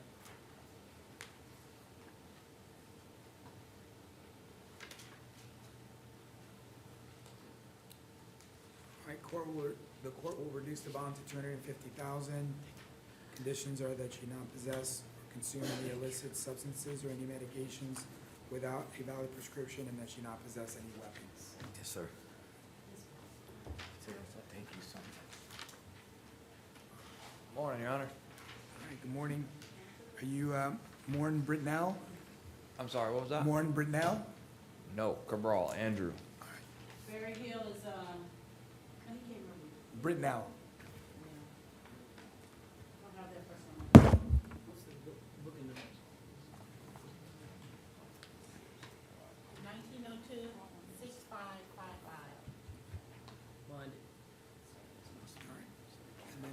Andrew Cabral? Yes, sir. All right. Mr. Cabral, I'm going to appoint the public defender to represent you. There was an arrest warrant signed with regards to this offense. Bond was previously set at $1,000, and the warrant found probable cause with respect to petty theft. Does not appear that you qualify for PTR. The court would leave bond set at $1,000. Require that you not return to the scene where this offense occurred. No contact directly with the victim, co-defendants, or any witnesses in this case. Anything additional from defense? No, Your Honor. Anything additional from the state? No, Your Honor. All right, thank you, sir. I mean, I'm gonna get you moving as quick as possible. Anthony Cannon, I'm sorry, Antoine Cannon. Yes, sir. All right, Mr. Cannon, I'm going to appoint the public defender to represent you. Sir, do you want the court to appoint the public defender? Yes, sir. All right, I'm going to provisionally appoint them. I'm going to ask you to fill out a financial affidavit so that I can appoint them permanently if you qualify. As to these, there's a warrant for your arrest for failing to appear with regards to possession of controlled substance, possession of 20 grams or less of cannabis, and resisting an officer without violence. State, do you wish to be heard with regards to bond? He does not qualify for PTR. No, Your Honor. All right. Anything additional from state? No, Your Honor. All right. And does Mr. Cannon have any criminal history? I don't see anything reflected on the sheet. I can look it up for you.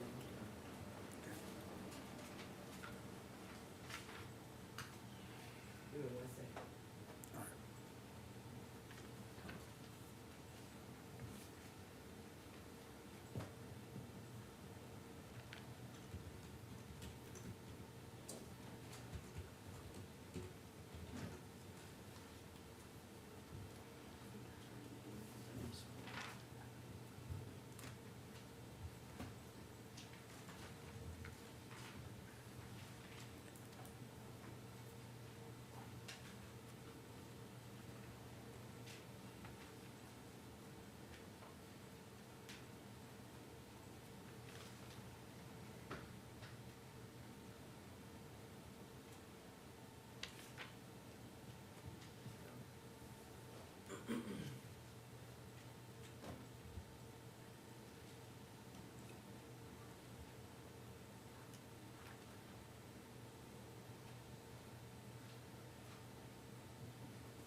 It's loading.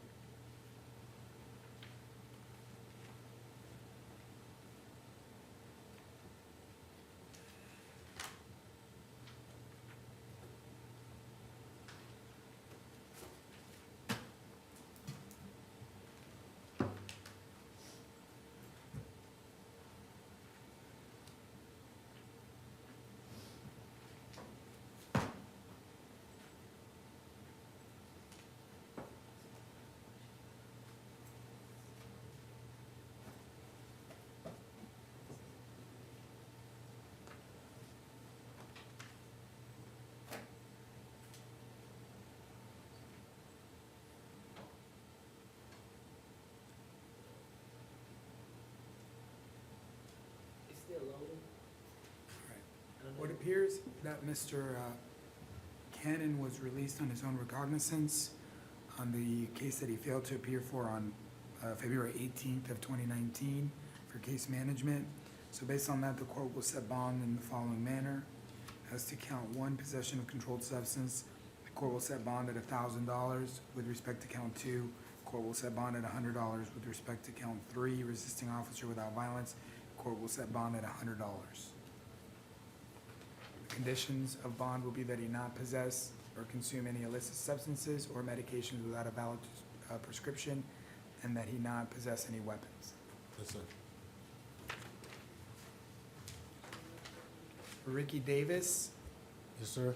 all right. And Mr. Davis, you want the court to appoint the public defender? Yes, sir.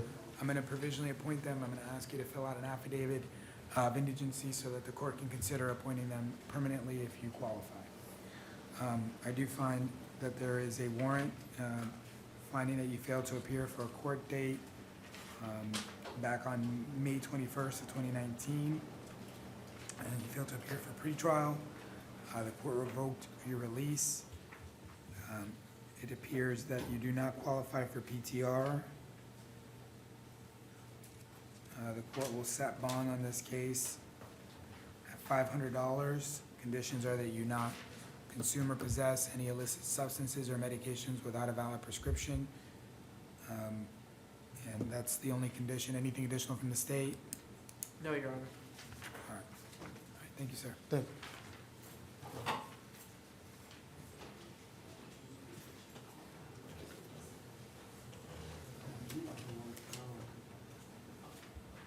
Thank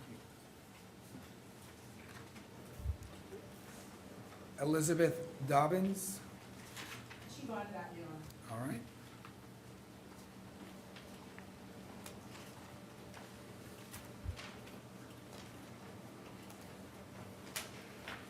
Jeremiah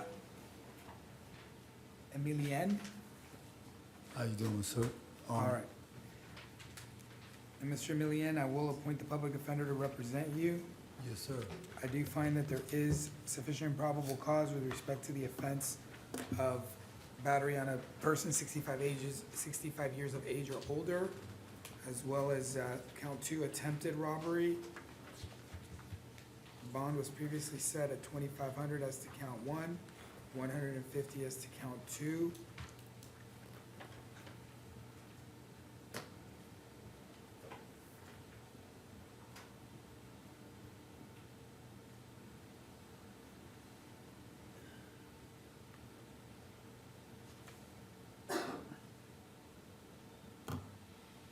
All right, the bond will remain as previously set. The court will impose the following conditions: that you not have any contact with the victim whatsoever. Yes, And sir. that you not possess any weapons while the case is pending. Anything additional from the state or defense? No, Your Honor. Just that a no return be placed. No return to the intersection of West Church Street and South Terry Avenue. Yes, sir. All right. No. Thank you, ma'am. Tyson Holmes. Yes, sir. All right. Mr. Holmes, I will appoint the public defender to represent you.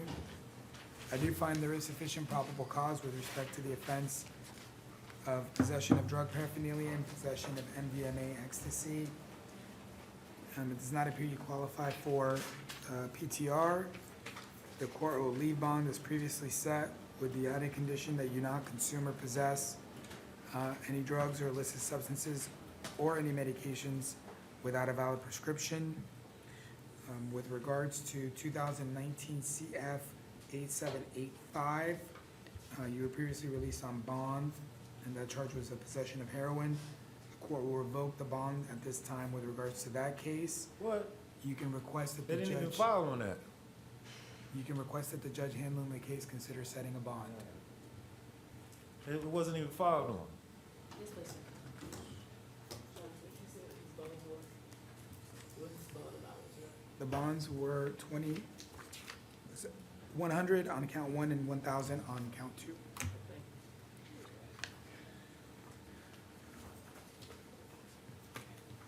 Talbatha Jones? Tabitha. Tabitha? Yes, sir. All right, thank you.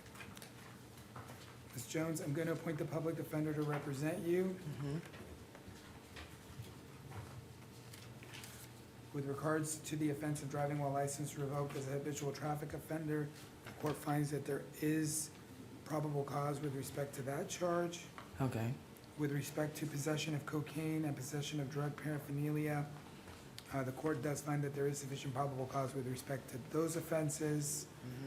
With respect to bond, the court will set bond as to the driving while license revoked as a habitual traffic offender at $1,000 with the condition that you not drive without possessing a valid driver's license. With respect to possession of cocaine and possession of drug paraphernalia, the court will leave the bond as to count 1 at $1,000 and reduce count 2 to $100. The condition is that you not possess or consume any drugs or medications without a valid prescription. Okay. Anything additional from the defense? No, Your Honor. Anything additional from the state? No, Your Honor. Thank you. All right, you're welcome.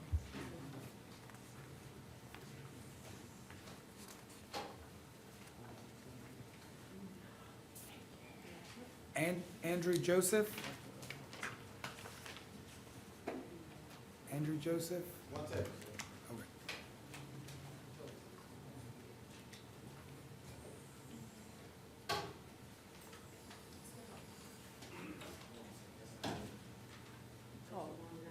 Joseph Bonded. Joseph Bonded? Okay. David Keefe? Yes, sir. All right. All right, Mr. Keefe, there was a warrant signed for your failure to appear. It appears you failed to appear for case management on a charge of possession of alprazolam. Your ROR was revoked. Does not appear you qualify for PTR.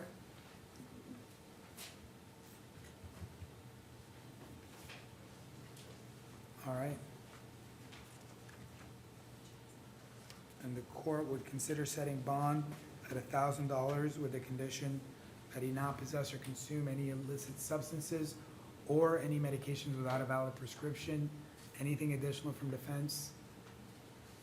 No, Your Honor. Anything additional from the state? No, Your Honor. All right, so that's what we're gonna do, $1,000 with that condition. All right, Thank you, sir. you're welcome. Gerald Pierre? Yes, sir. All right.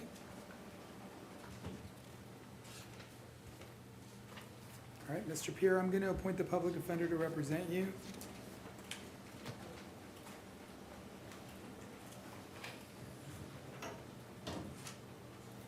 All right, I do find there is sufficient probable cause with respect to the offense of possession of methamphetamine.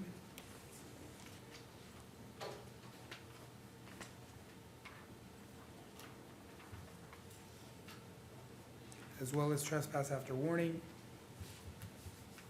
Does not appear Mr. Pierre qualifies for PTR. The court will leave bond, as previously said, at $1,000 on count 1, $100 on count 2. The conditions will be that you now return to the scene where the trespass occurred, and that you not possess or consume any illegal or illicit substances or any medications without a valid prescription. Anything additional from defense or state? No, Your Honor. All right, defense?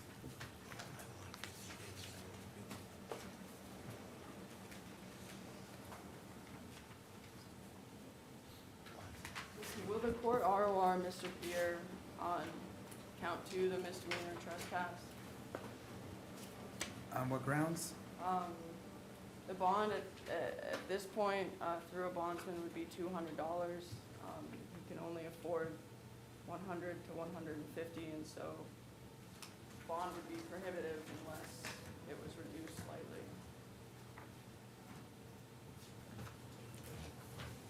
All right, I'll reduce count 2 to $100. Okay. Is that still that's- prohibitive? Yeah, that's what it was. It was 500. Oh, it's still, 500 and 100 would be the same, unfortunately.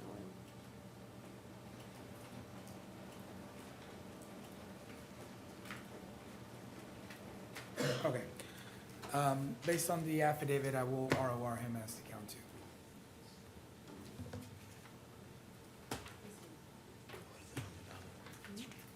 Thank you, Your Honor. All right. Kenneth Pruitt. Yes. All right, Mr. Pruitt, I will appoint the public defender to represent you. As to count one, the court finds there is probable cause with respect to dealing in stolen property. With respect to count two, there is sufficient probable cause with respect to false verification by a pawnbroker. And count three, receiving money from a pawnbroker as stated in the arrest warrant. Counsel, with respect to bond, do you wish to be heard? Your Honor, just as to the out on bond case, I noted that the case was from May 19th and still there's no information filed. Looks like we're coming up on speedy, so I would just ask the court to take no action on that case.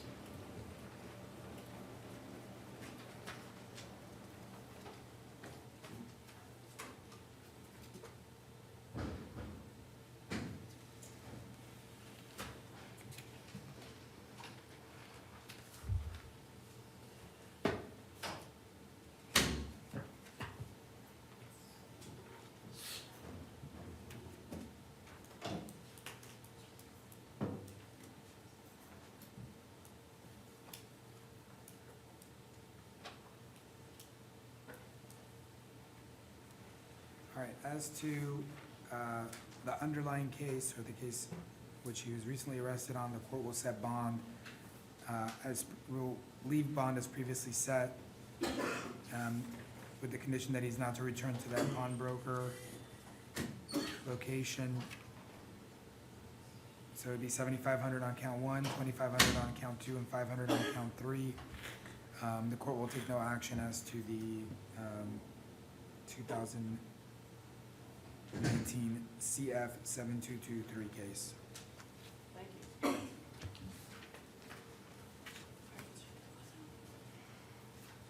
All right, Malik Pugh.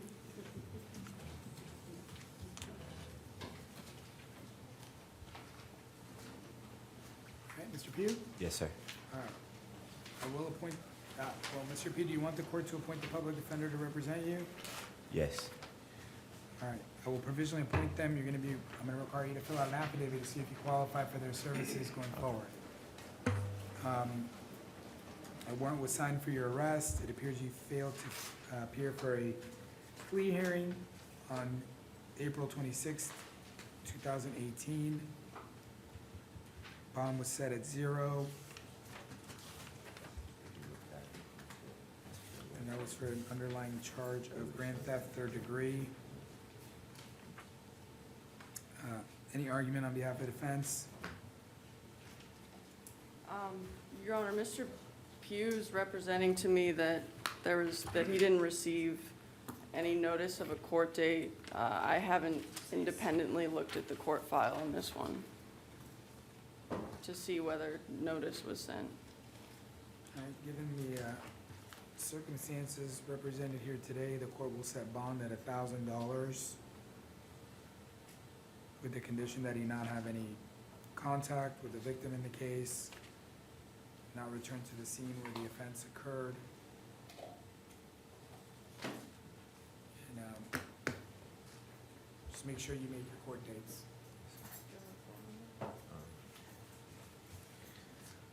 Daquan Smith? Oh, it's the one on, okay, all right, cool.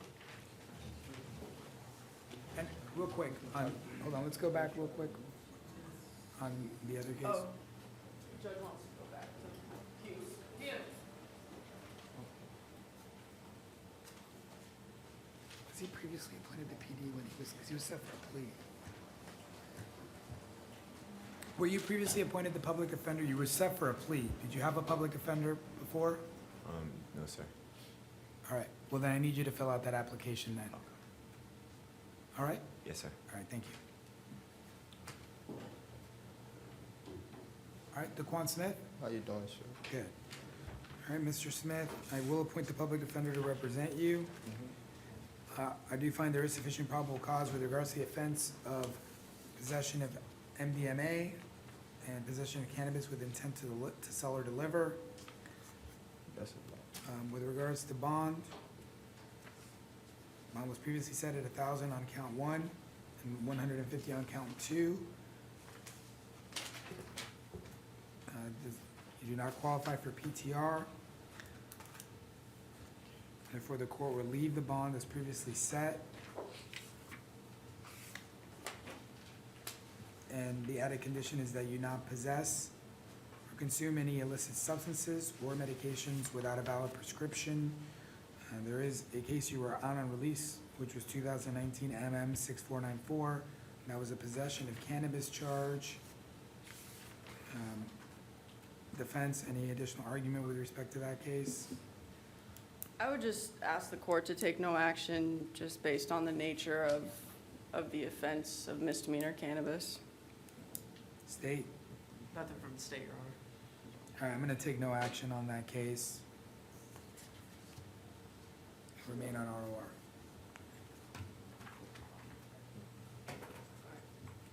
So I got him.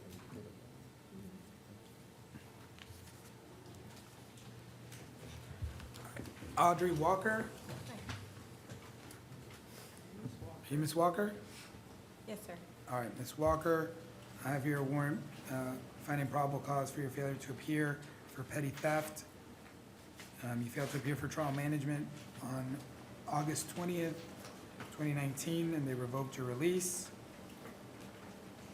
Bond is set at $2,500. You also failed to appear with respect to a trespass on a property other than a structure. And you failed to appear for pretrial conference. Your bond was forfeited and bond is now set at $2,000.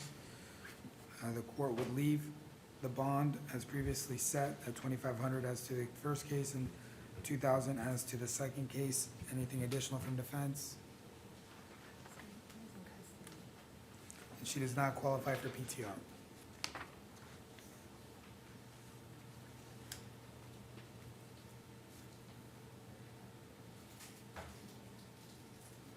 Nothing at this time, Your Honor. All right, anything additional from state? No, Your Honor. All right.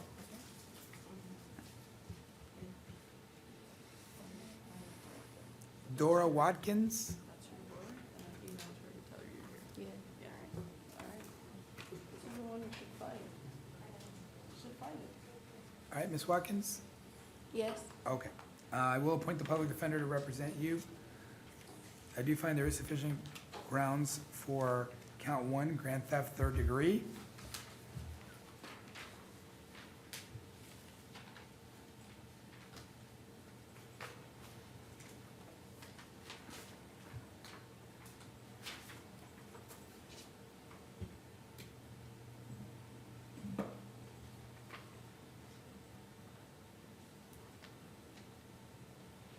As well as with respect to count 2. Bond on each count was previously set at $1,000. It would remain as previously set, with the added condition that you now return to the scene where this offense is alleged to have occurred. That's 8200 Vineland Avenue, the Tommy Hilfiger store. With respect to the pending case of 2019 12200, charge of retail theft and possession of cannabis. The court would revoke bond on that case. Anything additional from defense? The court consider setting a new bond and a doubled amount on the out-on-bond case. What was the original amount of the bond? Original amount was Oh, 1,000. it says 1,100, but I don't know. So it looks like it was 1,000 with regards to count 1 and 100 with respect to count 2. Yes. So the court will forfeit the bond and impose a new bond of 2,000 as to count 1 and 200 as to count 2. Thank you. I appreciate you. Thank you. Welcome. To get action Oh, on the Adam bond, you can go with her to action. revoked it, forfeited it, and then set a new bond, 2,000 as to count one, 200 as to count two. Yes. And can we appoint the PD on the old case as Yes, well? she does qualify, so I'll point her on both.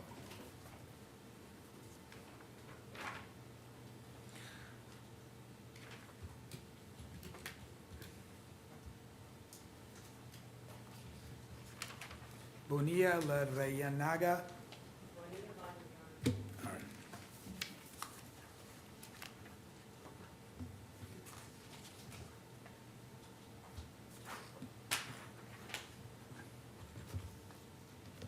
All right, Jerome Brown? Jerron Brown? Jerron? Yes. All right. Mr. Brown, it appears you failed to appear for a pretrial conference for a case of no motor vehicle registration. Court set revoked bond and set new bond at $100 as to that count. With respect to the driving while license suspended, with knowledge, the court revoked bond and set bond at $250. You do not qualify for the services of the public defender. As to the no valid driver's license, the court revoked bond and set bond in the amount at $5,000. Bonds will remain as previously set.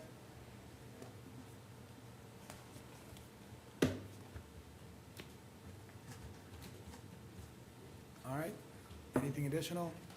State? No, Your Honor.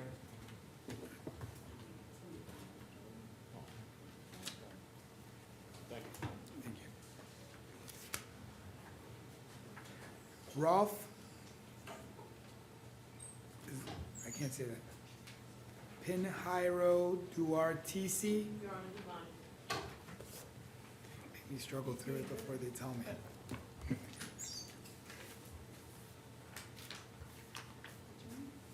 All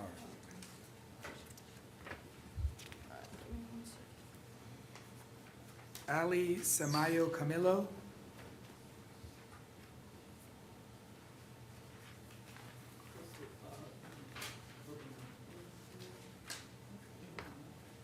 No.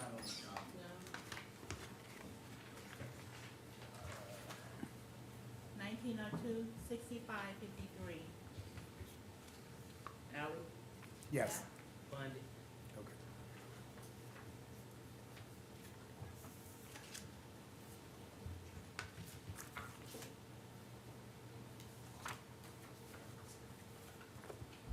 All right. MC Blackshear? Yes, sir. All right. Mr. Blackshear, I have here that you would like the services of the public defender. I'm going to appoint them to represent you. I do find there is sufficient probable cause with respect to trespass after warning, as well as possession of alcohol on a street or sidewalk, county ordinance. Bond was previously set at $500 on count one, $100 on count two. The court will leave bond as previously set with the added condition that you not return to the property from which you were trespassed. With respect to the pending cases, in 19 CF 11827, he was out on bond for possession of MDMA and tampering with physical evidence. In 19 CF 11857, he was out on bond for possession of MDMA, trespass in an occupied structure, and possession of alcohol on a street or sidewalk. Counsel, do you wish to make any argument with respect to the court revoking bond on those two cases? Yes, Your Honor, I would just note for the court that the out on bond case is not filed on. Neither one of them? Oh, that's a two, I'm sorry. I thought that was the same number. So the 11857 is not filed on. And the 11827 is also not filed on. So I would just ask the court to either take no action, or if the court's inclined to revoke bond, to consider setting a bond in a doubled amount. All right, as to 19 CF 11827, the court will revoke bond, set new bond as to count 1 at $2,000, as to count 2 at $2,000. With respect to 19 CF 11857, the court will revoke bond as to all 3 counts, set new bond as to count 1 at $2,000, set bond as to count 2 at $1,000, and bond on count 3 at $500. All previously imposed conditions on those 2 cases will remain.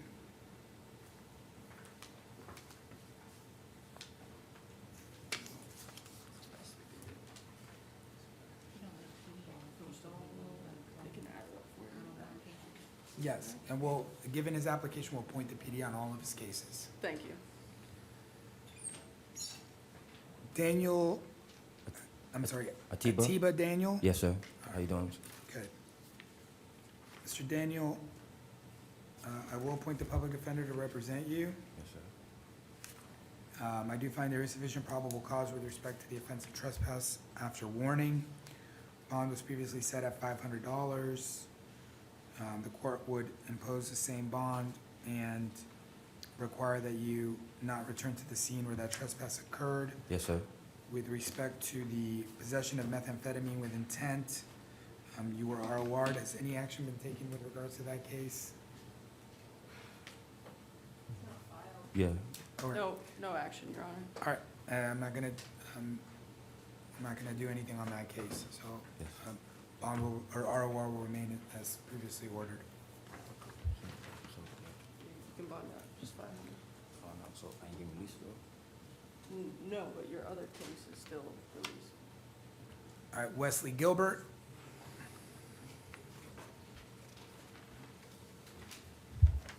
Mr. Gilbert, I'm gonna appoint the public defender to represent you. I do find there is sufficient probable cause with respect to trespass after warning.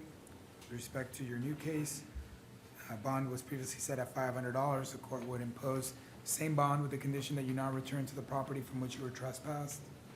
As to the possession of cannabis with intent to deliver, trespass on property, and possession of cannabis under 20 grams, and possession of drug paraphernalia, you're previously out on bond for $1,300. Counsel, which should be heard with regards to that case. Yes, Your Honor, the case is not filed on, so I would just ask the court to take no action or in the alternative to double bonds. All right, with respect to that case, I'm going to revoke bond and set new bonds. Count 1 be set at $2,000, count 2 at $200, count 3 at $200, and count 4 at $200. All right.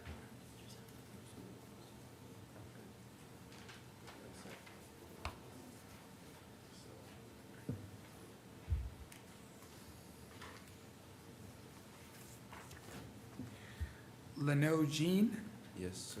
all right. Mr. Jean, do you want the public offender to be appointed to represent you? Yes. Yes. Were you previously appointed the public offender on your other case? No.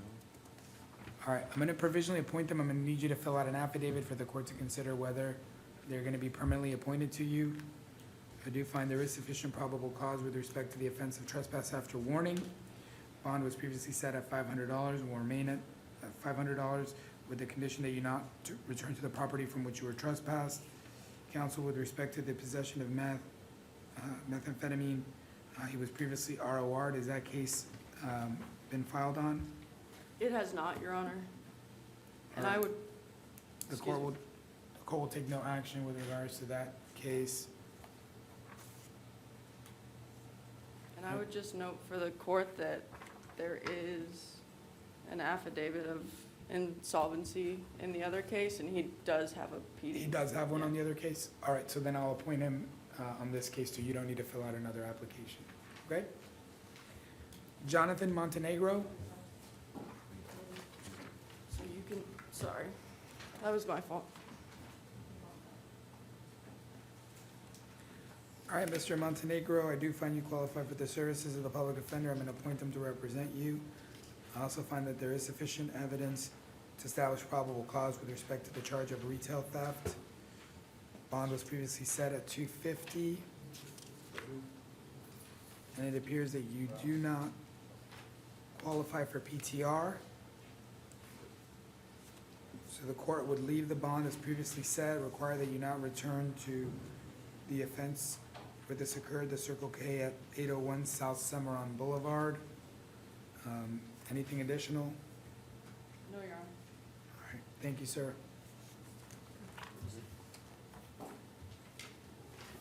All right. Stuart Purdue. All right. Mr. Purdue, I'm going to appoint the public defender to represent you. I do find there is sufficient evidence for the offense of petty theft, first degree. Bond was previously set at $500. Does not appear that you qualify for PTR. So bond would remain as previously set. Court would additionally require that you now return to the Family Dollar located at 111 East Kennedy Boulevard. Anything additional? Your Honor, Mr. Purdue would be interested in resolving the case if the state could make an offer. State, would you like to make an offer on this case?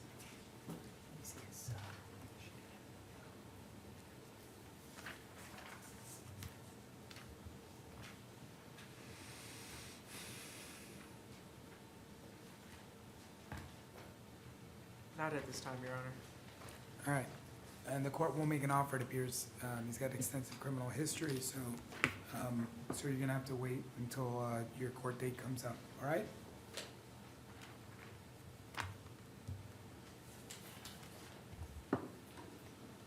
Terrence Rouse? Yes, sir.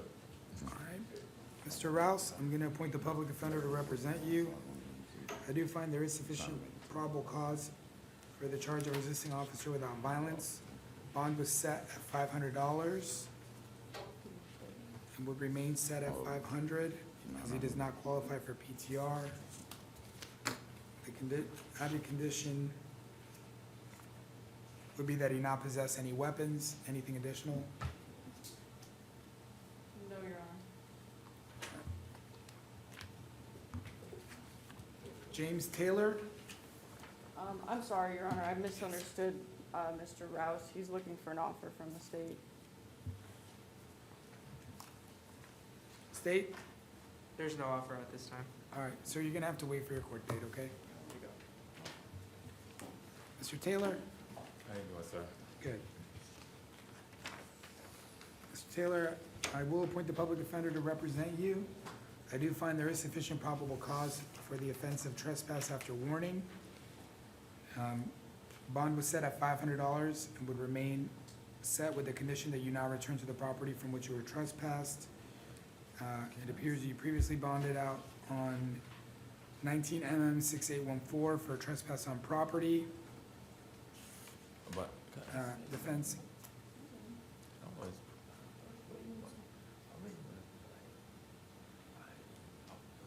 anything additional with respect to that case? Has it been filed on? their own. Yes, it has been filed. All right. All right, anything additional? One moment, Your Honor, I apologize.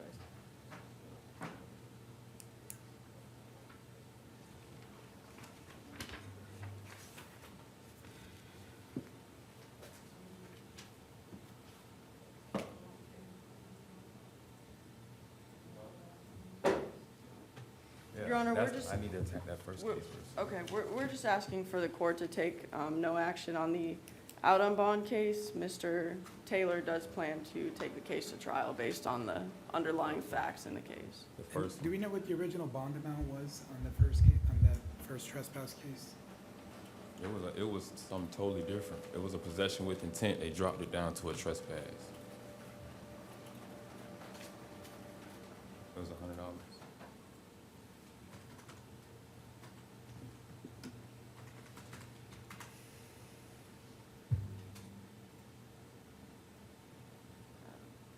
Clerk, clerk's website doesn't have the, It was a Bond $10,000 bond within 1,000 feet of a business, and then they dropped it down to a trespass. So they dropped it down to $1,000, which made me $100, so I could bond out last time.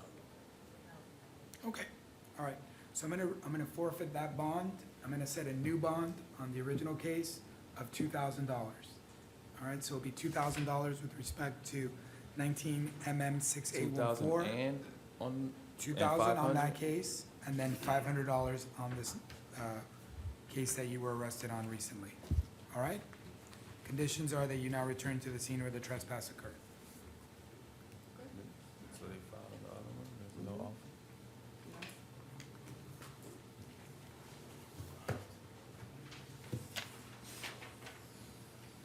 All right. Oscar Teles Sanchez? Yes, sir. All right. All right, Mr. Teles Sanchez, I will appoint the public defender to represent you. I do find there is sufficient probable cause with respect to the offense of carrying a concealed weapon. Bond was previously set at $500 and would remain set at $500 as Mr. Teles Sanchez does not qualify for PTR. The court would impose the additional condition that he not possess any weapons. Anything additional from defense? one moment, Your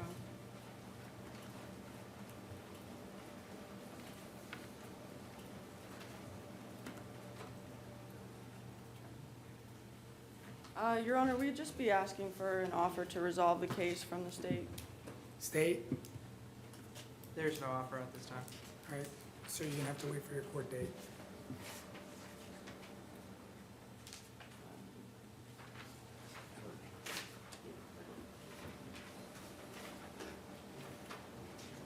Darius Washington, Yes, Your Honor. right? Mr. Washington, I will appoint the public defender to represent you. The court does find there is sufficient probable cause with respect to the offense of trespass after warning.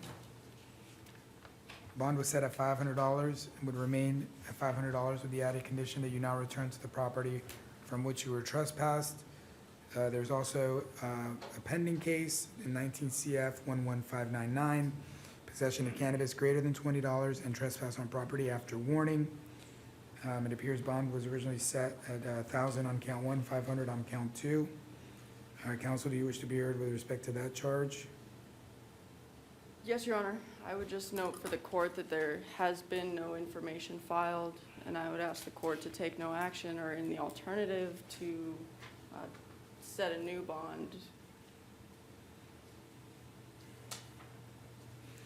All right, the court will forfeit the previous bond, set bond on account 1 at $2,000 and bond on account 2 at $1,000. And any condition originally opposed would remain. 2,000 and 1,000.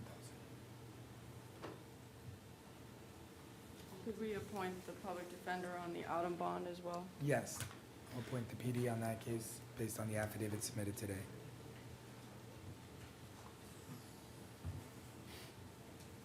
All right. Paul Clark? No, sir. Bond? It's Mario Glenn.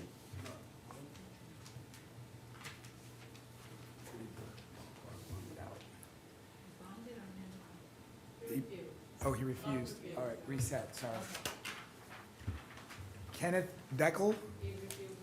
Reset. Mario Glenn? Yes, sir. All right.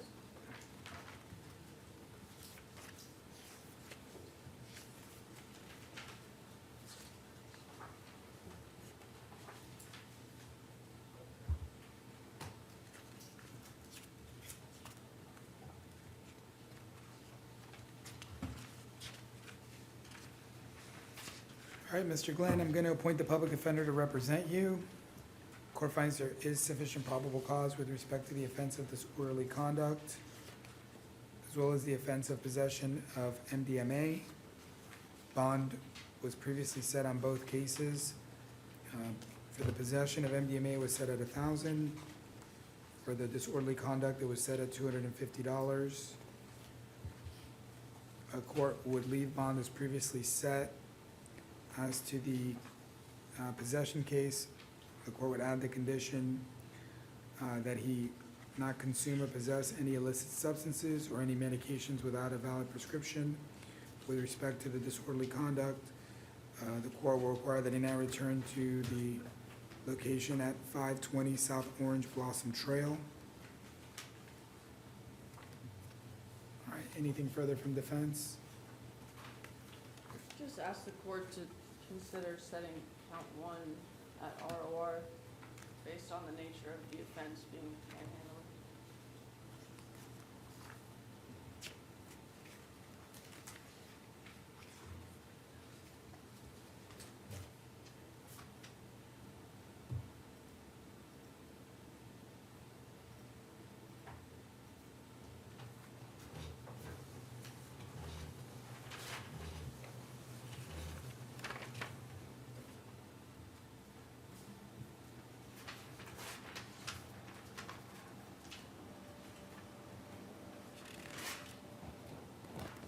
All right, as to count 1, the disorderly conduct, the court will ROR him.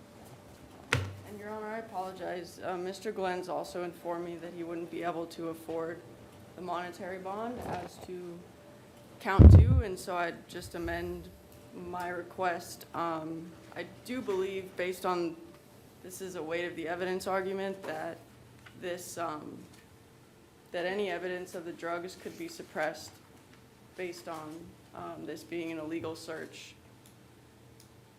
So I just asked for ROR on both counts.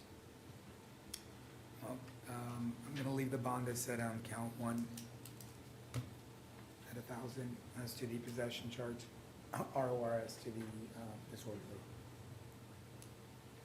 All right, Matthew Hamilton? Yes, sir. All right.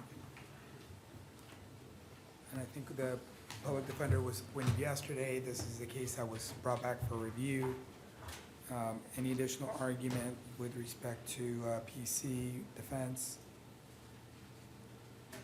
Not at this time, Your Honor. state?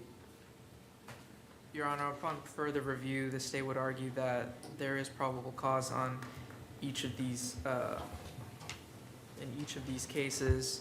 While the facts do seem duplicative on each count, at the end of each, at the end of the arrest affidavit, it lists the information of each victim and what property, what was the damage of the property, and that their vehicles were broken into. All right. The court does find there is sufficient probable cause with respect to the cases of burglary, of conveyance, and criminal mischief.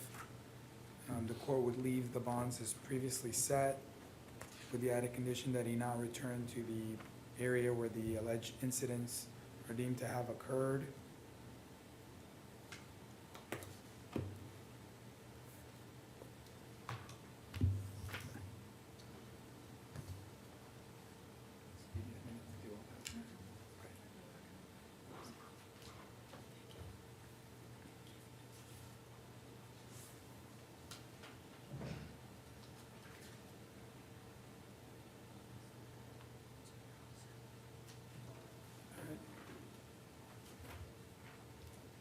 And Gary James, Yes. all right, and the, I believe the public defender was previously appointed.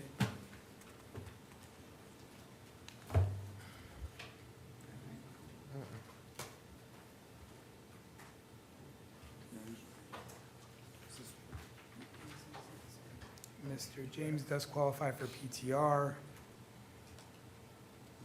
I believe there was a request for a review. Defense, anything additional?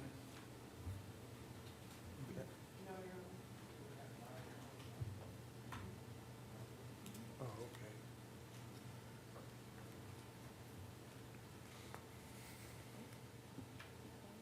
All right, was this the one that we called back because you wanted to verify residence, or? Right. We had added back on the docket because the number he gave at first was his brother. His brother said it was okay until he talked with the person he was riding with. and the person that the brother resides with don't get along with him, and said they could not stay together. So as of now, he doesn't have anywhere to stay, so we can say PTR or bond.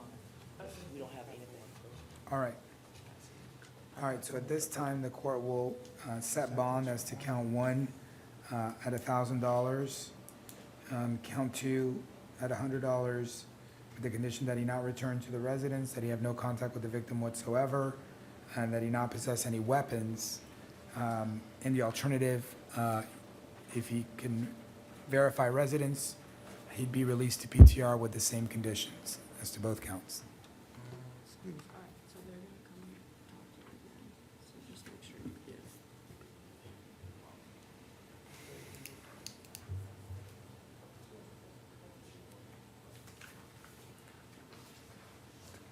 Eddie Jenkins. All right, and I think this was a review as well.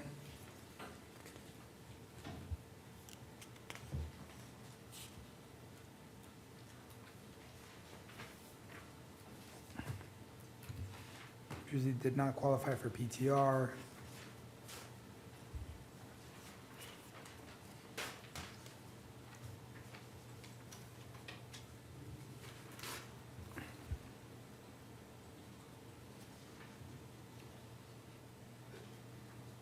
And so the issue is with regards to count one.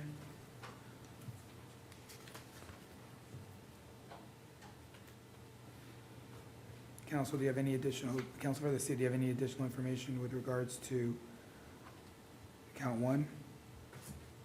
Your Honor, I reread the report, and there is an amount listed in the arrest affidavit, and it is 13.17 grams. Right, and where was that 13.17 grams It's, located? it's right before the C supplement for further information. Mm-hmm. No, I'm saying, where were the actual 13.17 grams retrieved from? That's what the report doesn't mention. Where was it located? Yes. Oh, I'm sorry.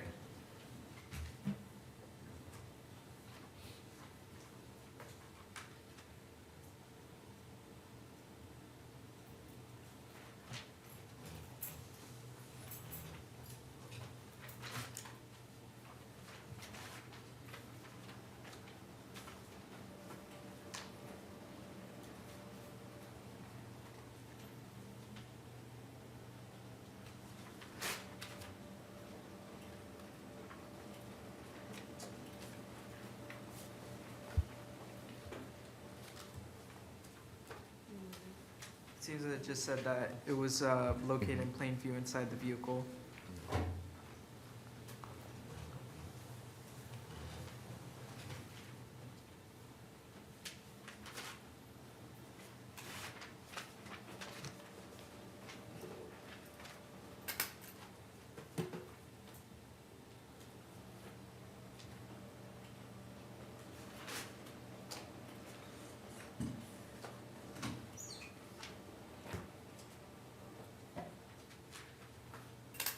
All right, so I see that in the report it says, in plain view, I observed this small, clear blue plastic baggie with an unknown white powdery substance on the left side floorboard of the front driver's seat.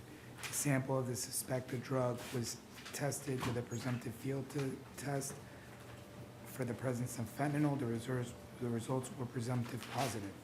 So that's one small baggie, doesn't say what the weight is. Then later on, it says, after a further investigation, approximately 13.17 grams of fentanyl was located in the baggies. So I don't know where the other baggies came from.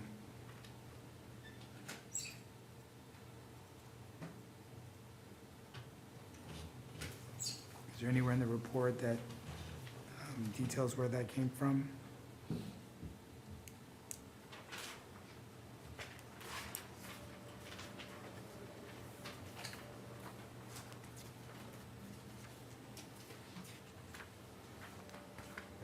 The state doesn't have any other information. When I spoke to the officer yesterday, he said that there was a supplement that was submitted. However, I didn't have any access to it to see what it was included in that supplement. All right. state would ask for another reset in order to get that report, maybe it would have indicated, Well, at this point, that request is going to be denied. We've already reset it once to give the state the opportunity to provide the supplemental affidavit. So at this point, I'm going to ROR Mr. Purnell with regards to count one. State, you're always welcome to file whatever charges you believe are appropriate.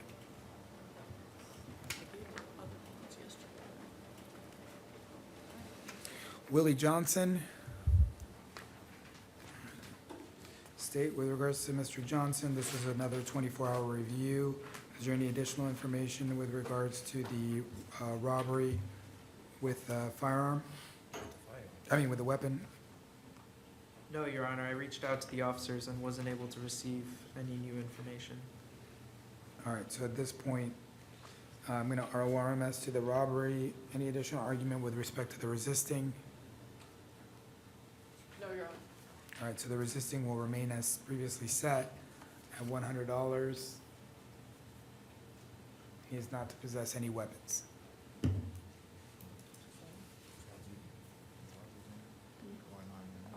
Yeah. All right. Ada Lacoya Bell. All right, we'll reset this for tomorrow. Joanne Massey. Yes. All right, Ms. Massey, I will appoint the public defender to represent you.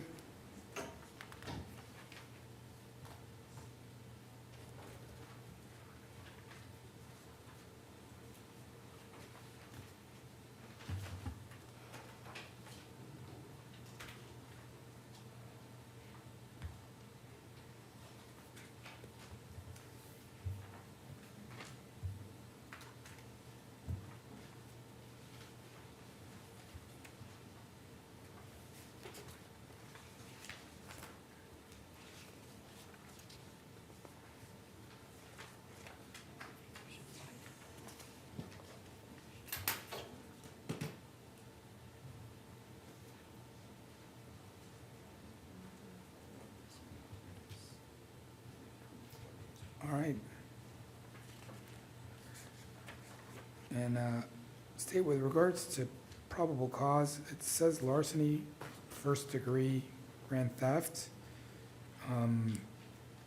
What I read in the affidavit is that the vehicle was reported stolen, which would make it grand theft, third degree of a motor vehicle. So is there any additional facts the court needs to be aware of? No, Your Honor, not at this time. Defense?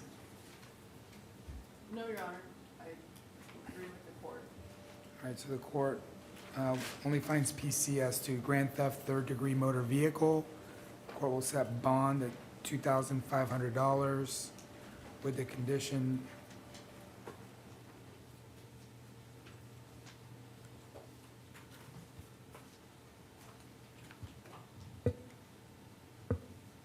I mean, we don't even know who the vehicle belongs to, so no other conditions. Your Honor, would the court consider doing bond or PTR? I don't, doesn't She doesn't appear- qualify for PTR. Do we know when she was interviewed or why? Yes, she was interviewed.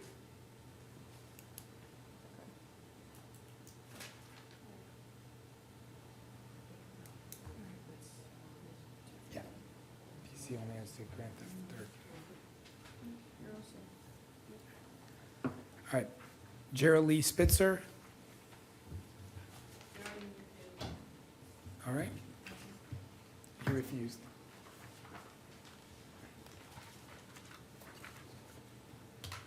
Sylvester Huntley.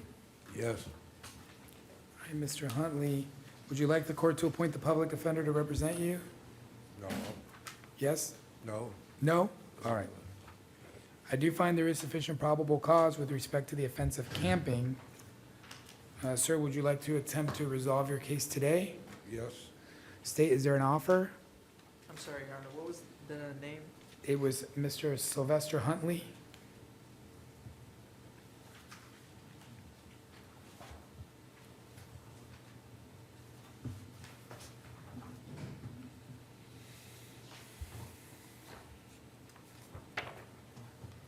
The offer would be a withhold credit time served and court costs. All right, sir, do you wish to accept that offer? Yes. And counsel, as a friend of the court, could you go over the plea form with him? Read this. Do you have any questions?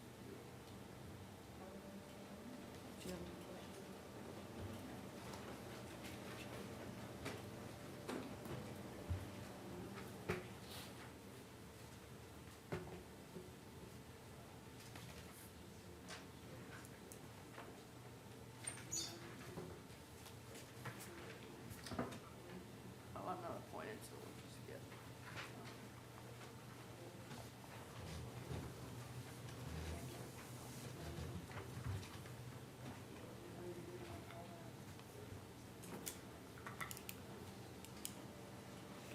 All right, Mr. Hunley, did you have an opportunity to review this plea form? Yes, sir. And did you understand the rights contained on the plea form? Yes, sir. All right, I'm going to ask you some questions to make sure you understood those rights that you're waiving. You understand that by entering this plea, there will be no trial? Yes. And you understand by waiving the right to trial, you're waiving the rights associated with the trial? Yes. You understand you're waiving the right to call any witnesses in your defense or to cross-examine any of the state's witnesses? Yes, I do. You understand you're waiving your right to present a defense, including you testifying in your defense or not testifying in your own defense and not having that silence used against you? Yes. You understand that you're waiving the right to appeal based on the facts of this case? Yes, I do. You understand that you're waiving the right for a judge or jury to decide your innocence or guilt? Yes. You understand that you're waiving the right to require the state to prove the case against you beyond a reasonable doubt? Yes. You understand that if you are not a U.S. citizen, that you would be subject to deportation by entering this plea? Yes, I do. And you understand that if you've ever been convicted of a sexually violent or sexually motivated offense, that you could be subject to involuntary civil commitment? Yes, I do. Do you suffer from any mental or physical disabilities that would affect your ability to understand this proceeding? No, I don't, Your Honor. No. Okay. And are you currently under the influence of any drugs, alcohol, or medication that could affect your ability to understand this proceeding? No, Your Honor. All right. As to the charge of camping, how do you plea? No contest. All right. I find that you're alert and intelligent, that you understand the rights that you're waiving, and that you're doing so voluntarily. I will therefore accept your plea. I will withhold adjudication, sentence you to credit for time served, and impose court costs of $223. Court costs of $223, which will be reduced to a civil judgment. All right. Thank you, sir. Kenneth Miller. Yeah, Your Honor. All right. Mr. Miller, I'm going to appoint the public defender to represent you. Yes, sir. I do find there is sufficient probable cause with respect to the offense of disorderly conduct. Counsel, does your client wish to try to resolve his case today? Yes, yes, Your Honor, Mr. Miller would like to resolve. State, do you have an offer?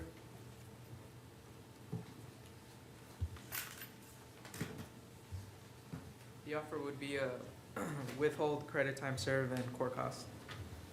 Yes. All right. And Mr. Huntley, Mr. Miller, would you like to accept that offer? Yes, Your Honor. All right.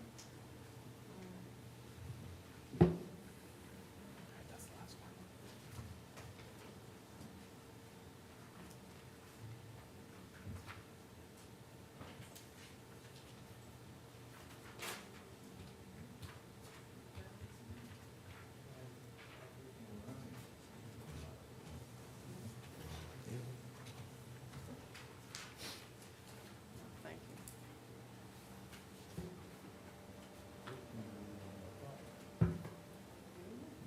Are you sure? All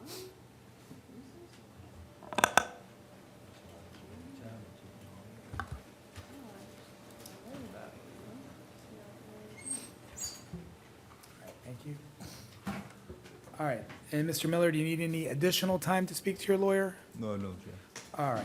And did you understand everything on the plea form? Yes, sir.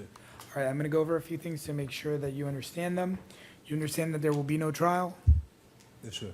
And you understand that by waiving that trial, you're waiving the rights associated with the trial? Yes, sir. All right, you understand you're waiving the right to call any witnesses in your defense, as well as the right to cross-examine any of the state's witnesses? Yes, sir. You understand that you're waiving the right to present a defense, including testifying or not testifying and not having that silence used against you. Yes, sir.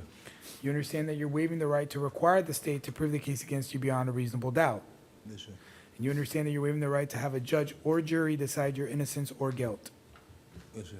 You understand that you're waiving the right to appeal the case based on the facts alleged. Yes, sir. Do you suffer from any mental or physical disabilities that could affect your ability to understand this proceeding? No, sir.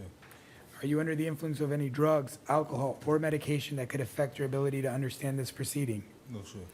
You understand that if you are not a U.S. citizen, that you would be subject to deportation by entering this plea? Yes, sir. And you understand that if you've ever been convicted of a sexually motivated or sexually violent offense, that you could be subject to involuntary civil commitment under the Jimmy Rice Act? Yes, sir. All right. As to the charge of disorderly conduct, how do you plea? No contest. All right, I will accept that plea. I find that you're alert and intelligent, that you understand the rights you're waiving, and that you're doing so voluntarily. Will therefore proceed with sentencing, will withhold adjudication, sentence you to credit time served, impose court cost $273. That will be reduced to a civil judgment. All right, thank you, sir. Take care of yourself, Okay. all right? Okay, Michelle.